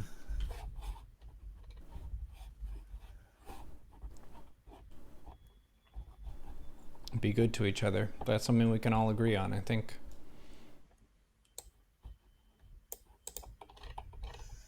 We talked about Satanism actually last Thursday during music discussion because we tackled Dimmu Borgir. We did 2 of their albums, Death Cult Armageddon and Stormblast 2005. And they invoke a lot of that imagery, but much of it is to provoke a reaction. I haven't watched a ton of interviews with the band members, but many of the bands did it because it was a angsty, rebellious, flashy thing to do. You burn down an old church, you make the news, and then your band gets their name out there. It's pretty simple marketing tactics, but to many Christians, that's very spooky and very evil and a scary prospect that some people might be worshiping the devil. And that kind of leads into what like actual Satanists are about, in the vein of Anton LaVey, but then also the current Church of Satan activists who are more challenging the way that religion is treated in the United States. And anytime religion oversteps, they try to pull similar stunts. Like they've gotten up a Baphomet statue or whatever based on their rights. If they can do it, they want to exercise their right to do that if the Christian church is doing that. Are they actually worshiping that as an idol in the way that Christians talk about? I would guess most of them probably not. But it is very saucy. Goes good on metal t-shirts if you're trying to scare old people. I'm not familiar with Satanism per se.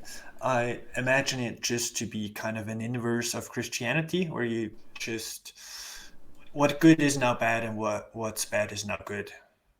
I'm not sure how close that is to the real thing. Mm-hmm. I was a little bit disappointed when I found out that they weren't actually using dark magic and stuff. It was more just being cool and spooky. Don't? No, I was thinking there would be like cool rituals you could do. Like if you want to summon this demon, you do this. You have to get the ingredients and draw the thing on the floor and have a certain number of candles. And it was like, oh man, that seems interesting. Because you have spiritual rituals that you believe have power in the Christian church. Like when you go to church and you're in the presence of other Christians, you believe that the Spirit of God is with you and that your prayer has a real impact, which is basically magic. Like it's utilizing the magic of God. So these people who are fighting for the other team, they're doing that in a dark way, like an opposite kind of way. This reminds me of the movie where they try to summon the devil. Tenacious D, the Pick of Destiny? No, not that one. That one's good too, though.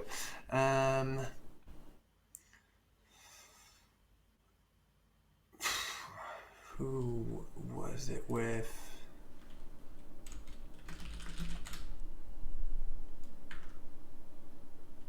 I think it was Johnny Depp that played the devil conjurer.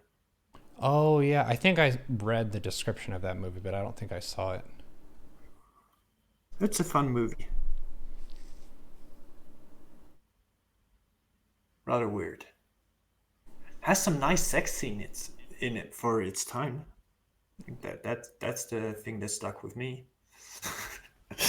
Yeah, I think that's an aspect too where a lot of the Satan imagery is very heavily sexual, because a lot of Christianity is about controlling your sexual energy and only letting it out under certain circumstances, such as husband and wife. I can see why that is appealing. Mm-hmm. One thing that came to mind about being religious or being of a secular opinion. We had a case in Switzerland. So basically, we have a lot of billboards advertising for Christianity, I think is the right term to put it. And it's a Bible quote and then the quote, and just that. It's things like, God watches over you. And it's just giant on a blue billboard and yellow writing. And it's a really big campaign. I think it's arguably one of the biggest billboard campaigns in all of Switzerland, and it's been going on for years.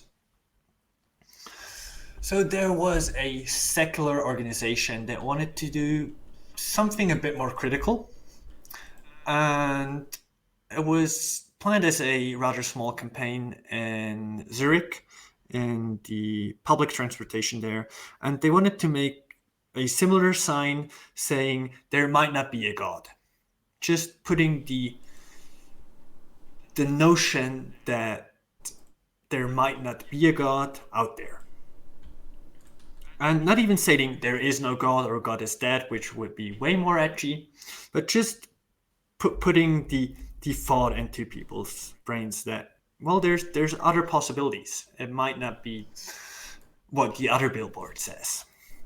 And this was considered too offensive for some reason, and the campaign got cancelled by the government. Oh, it's too edgy. Wow. And the interesting aspect here is you cannot, like a secular organization cannot claim religious freedom because it's per definition not religious. What? Yeah, it's a weird case, to say the least. Interesting. So not believing is not a belief is what to take out of that. At least in Switzerland.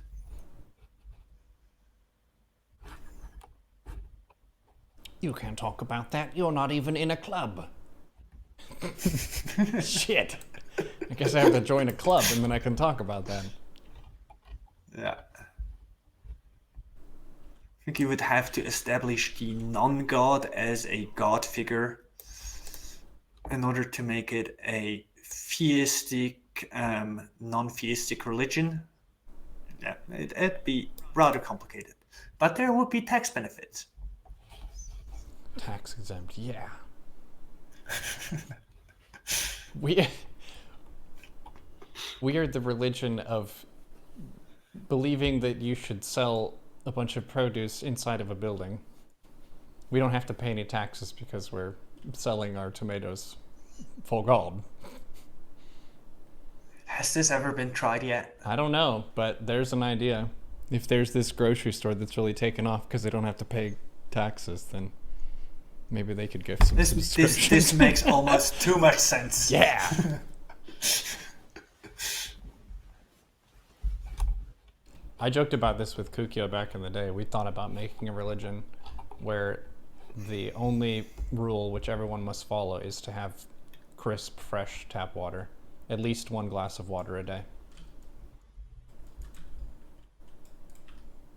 That's as easy a religion to follow as I've ever heard one. It's a pretty wild idea. Then again, I think there'd be a lot of sinners. That's true. People having heckin' soda and stuff, unacceptable. Also, depending on where you live, I wouldn't want to drink the tap water. Like, could it be bottled water? Like water from a nice fountain, not just some tap water? I would guess your water and my water are pretty good. Chat, is the water good where you are?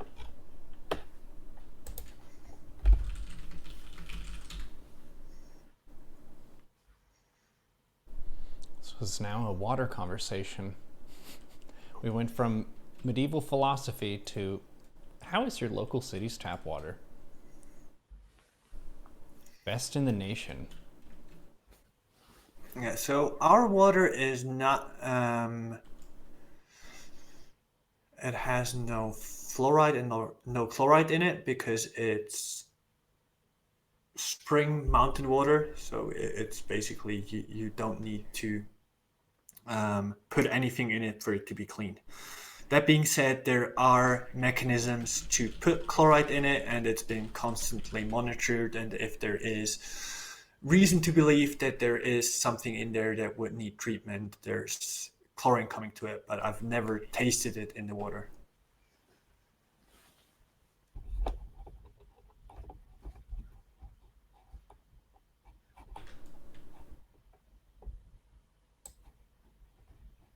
People have shows where they talk about beers, cigars, wines.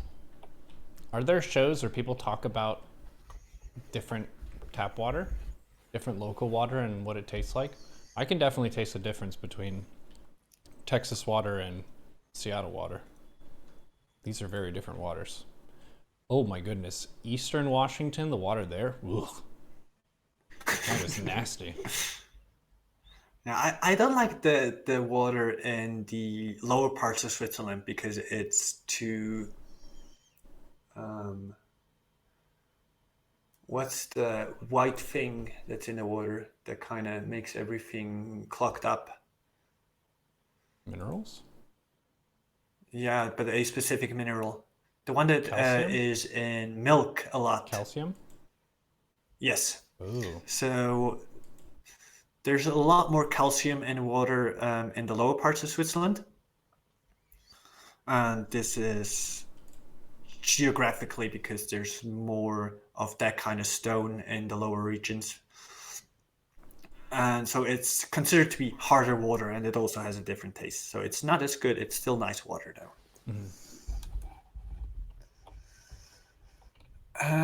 There's this theory about our metabolism being able to get information out of water.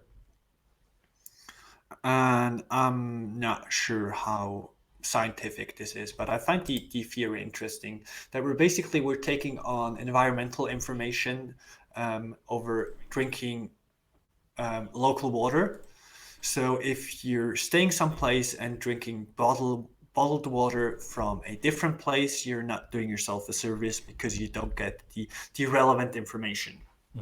So one example would be that if your local area has a higher, like anything toxic in the ground, you get small parts of that in the water. So you're building up a tolerance over time. Either that or it will kill you over time. I think that's either of these two.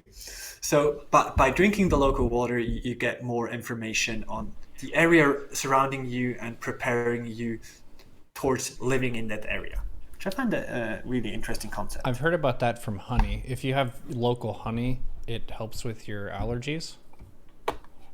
You can develop more of a like tolerance for the different pollen and things that are in the air if you have honey that basically captured a lot of those same elements. The bees get the pollen from the flowers and they make that into their honey, and then you can have it. Thanks, bees. No, that makes sense too. So we're being called for pseudoscience nonsense. So you heard about the honey thing. I heard about the water thing. So not saying there necessarily needs to be something there, but one example I can give, which is very scientifically proven, is backwash when breastfeeding. So when you're breastfeeding, you're taking a bit of backwash from the spit of the child, and this will give you information on what your child needs. And you will adjust milk production towards the need of your child.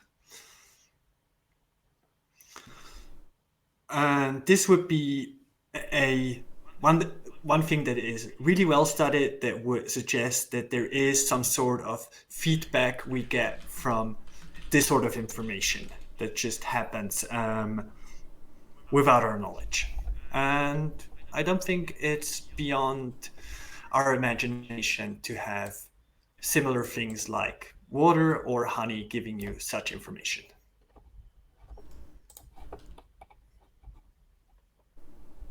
Have I been duped? Is the honey thing made up? Does anyone have Snopes.com open? I have been duped before. One of the things that caused me to be more skeptical for the rest of my life was being told some wrong information from a professor. And those are pretty high on the totem pole of trust. If you're getting information about a subject from a professor, you're pretty highly likely to accept that as true information without fact-checking it yourself.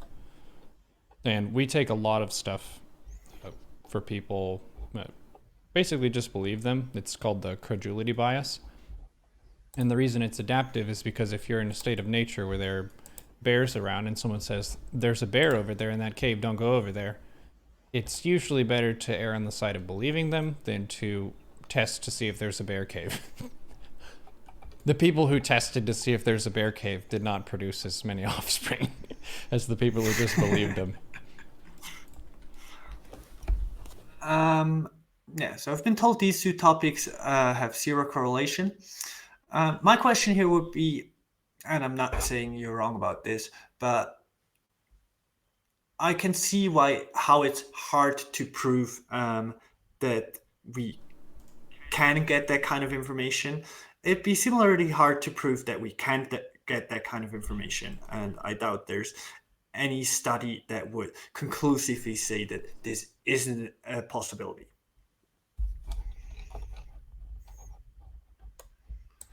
That being said, I don't know if the honey industry or the water industry, for that matter, has been tricking us all these years.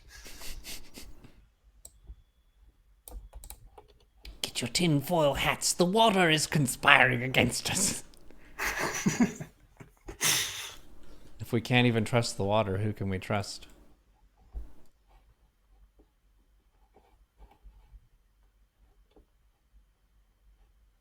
How long do you have the snow there, out of curiosity, for your outdoorsy stuff? If we're lucky, it starts at the end of October. So usually November we have not a lot of snow, but enough snow to use a bunch of the slopes. And the skiing season usually ends at Easter or 1 or 2 weeks after, depending on how early in the year Easter is. But we'll still have snow, I want to say, up until start of June if we're unlucky. So it's roughly 8 months of winter. Wow, that's a lot of winter. We're already starting to hear the chirps of the birds and things. It hasn't started to get more green yet, but there's more sunshine and it's starting to feel more like spring.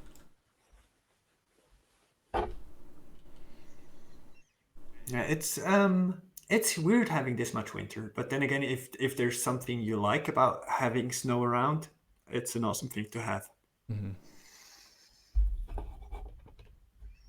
And yeah, this year's winter was pretty terrible. We got a bunch of snow in the start of the season, so it was enough to open up the slopes really early, but then it wasn't snowing almost all through from mid-December till the end of January, which is super weird. This is not supposed to be happening.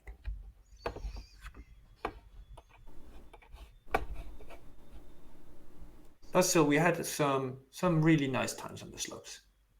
I'm not complaining. Nice.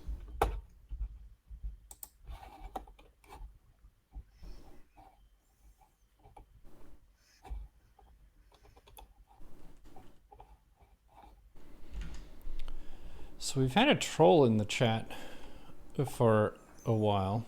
An interesting one. Marks for being unique, for sure. So I've read a lot of these messages. They're big wall of text things. And some of them are related to believing that I am actually a Christian, but I'm failing to admit it. And then also some about me deserving more viewers than I have. And other ones about having like a decision of maybe not continuing to stream based on the success of the stream. Which is like, where are you getting that information from? Because we're doing fine. Just as an FYI, if people are curious, we're doing well. I'm not like super rich and stuff, but we're steady, and I really appreciate your support a whole bunch. And I have no doubts about continuing to stream. We are 100% full speed ahead in that regard. Over the past like year or so, I've been weaving in a lot more variety in the content, which is not as direct revenue. Basically, if I want to just max my revenue, I do nothing but StarCraft for as many hours as I physically can. That is an option. Is it better for you to stream more but have less energy during the times you stream than making it more focused but having less time on screen? Yes. Technically, it's better to degrade your quality a little bit and just be live for more raw hours than it is to be offline and then hit the content. Also, the time slot that you hit is pretty important. Yeah, I can imagine. Yeah. Have you seen a lot of change in viewership since you're more sticking to your new schedule? Not a ton. The new schedule has also been shifted around a little bit based on when the WoW raids happen. So presently we're doing the WoW raids on Saturday, Sunday. And I just made a change last week to where we're going to do StarCraft for the second half on Saturday. And that'll be the subscriber casting and analysis time, because playing WoW in a raid isn't really the best StarCraft warm-up, because I'm more in the WoW headspace. But for me to be casting and stuff, that's no, like, it's not a performance-related task that I'm going to suffer from in the same way. It's more entertainment-based than gameplay-oriented. And also, the weekend is really good for stream business, because people are chilling. Yeah. Makes sense.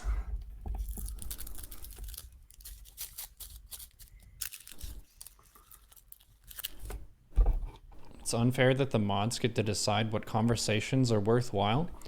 Who made the mods? Who was the prime moderator in this channel? Who, the prime mod? Who is the prime mod on twitch.tv/Neuro? I am asking you. Stargrader. Because you seem to have taken issue with my moderation team. The team of individuals who I personally selected for each one of them. And there have actually been periods where I've removed mods because they either didn't like having that responsibility because there is some pressure involved. There's also a sense of obligation for some people. They feel like they should be paying closer attention to the chat in case something gets out of hand. They do have the option to take care of that situation. We also have some kind of honorary mods, like DeMuslim just entered the chat. He has a mod sword. He's a good friend of mine. I trust him and respect him a whole bunch. He's not going to fuck with my channel. And if he happens to tune in and you're fucking around and breaking the rules, then he can take action. What's up, dude?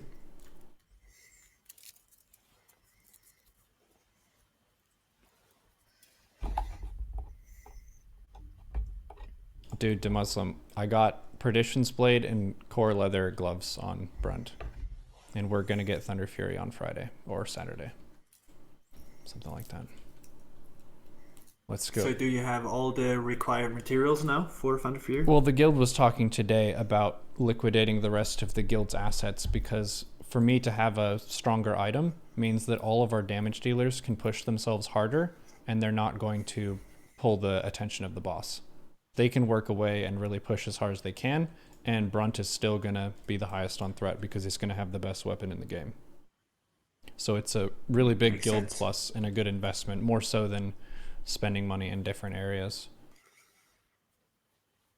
How big of an upgrade is it to the weapon you're currently using? Well, it's actually the best weapon for the rest of Classic WoW, so it could be in his right hand for the next 3 years or so. There's no upgrade for it, and it's actually good through the next expansion too. Thunder Fury, Blessed Blade of the Windseeker, it's incredibly strong. The strength comes in the lightning proc, so whenever you're attacking with the sword, there's a chance that it'll shoot a bolt of lightning into that target that deals nature damage, and then it bounces to a bunch of other targets. So it's a AoE threat. Nice. So I was more thinking in terms of numerical values, like your current weapon has X attack, and how much of an increase would Thunder Fury be? I think for just direct damage, it's maybe 30% more. It's a lot. I don't know what the proc That's a is. lot, yeah. Someone could look it up in a spreadsheet.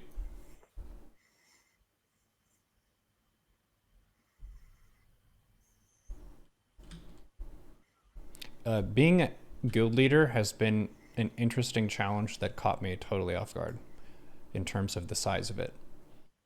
You're actually the manager of 39 other adults who's trying to direct the culture and the fate of a guild. But managing that many people is really hard, and there's a limited amount of time in every day, and you have a lot of different personalities, so it's a ton of work. And I stream StarCraft as my primary game, not WoW, so I can't be doing guild business constantly. I'm doing Samurai stream, I'm getting 2-base all-in, I'm trying to do commentary, and we have a really good set of officers who have stepped up and filled in the gaps for administration, assigning duties, recruiting and talking to people, also just doing the research of the game. There's a lot of knowledge in Classic WoW, knowing what items to put on certain people, knowing how to do the boss fights and where everyone should be standing, doing all the blocking and stuff. So I'm super, super thankful for the team that allows us to function. It's very much a group effort, and that's part of the beauty of this game is you're working from a set size of 40 to be able to down content, and that is the challenge. The challenge is working with 40 people more so than the content itself. Because if you're looking at this game, mechanically speaking, it's way simpler and way easier than StarCraft, like by a massive margin.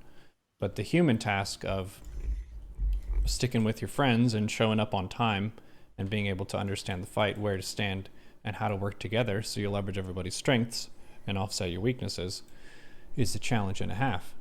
And then on top of that, people have just the personal social squabbles of these two people just don't get along. Their personality types conflict. So they're going to have a fight, and then you have to de-escalate the fight, tell people what they did wrong and how they should behave, and then you can move the good forward. I've had to do that before too. Shit hits the fan, you've got to clean up the mess. Now, leadership is really difficult. It's not something that comes naturally. Like, there's some people that are more natural leaders, but like the skills you have to develop in order to have good leadership is definitely not something that comes natural. Mm-hmm. I'll be getting some knowledge on that when I come to, what is it, Victoria on the Vancouver Island. When are you going to be there? Think somewhere in late May, mid-May, I want to say. Yeah. Nice. That's pretty close to where I am. Yeah. I'll have to get some coffee or something. I have to see how much time I have being there because I think it's 3 days of this leadership intensive, and then I have to see how many other days I have being around the area, but because I want to get some surfing in before, and I'm not going to do that this far north. That's too cold. Where would you go surfing? Costa Rica probably. Oh, nice. We haven't decided yet where we go. Costa Rica is high on the list, so I think we'll probably end up there.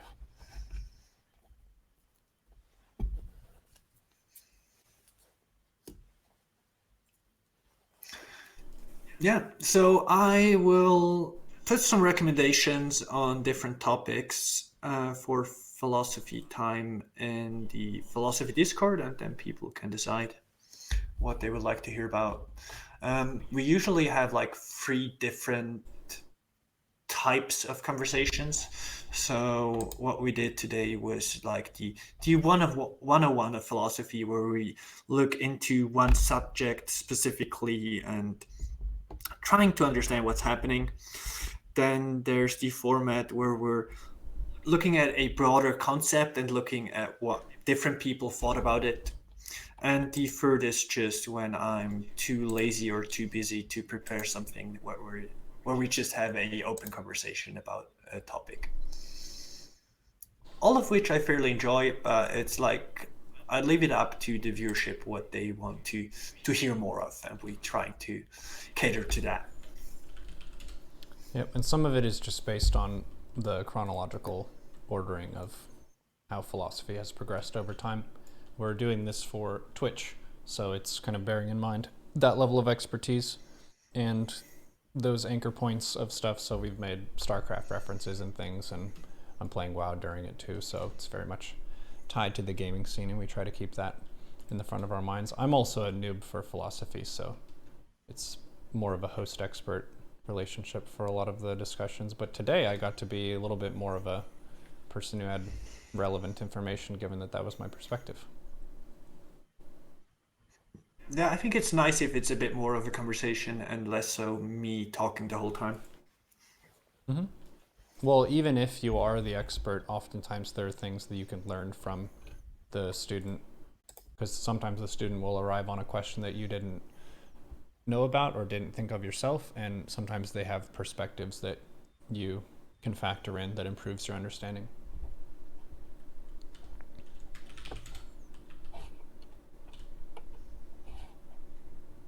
Yeah, I think it's all like this is also the nature of philosophy. It's the conversation, or the nature of Christianity, if we go by the Greek translation. It's first the conversation, and the conversation is with God or with someone else. But it is a conversation. It's not just one end talking and the other side listening. It's a two-way street. Conversation is a team effort. You should be able to talk, and you should be able to stop talking and actually listen and focus on what's being said.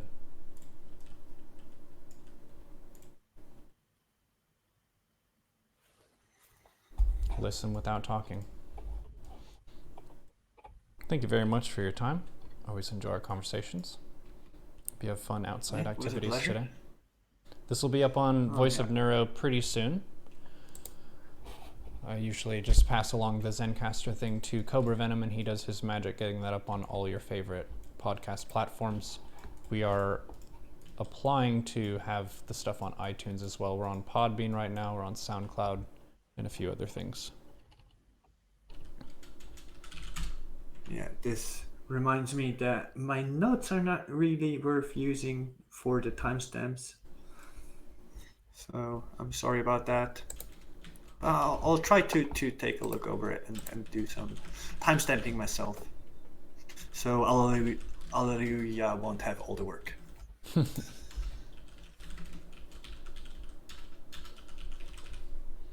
All right, well, take care, my friend. Go Yeah, kick you ass. too. And see you in 2 weeks, I guess. We can start to do bi-weekly schedule again.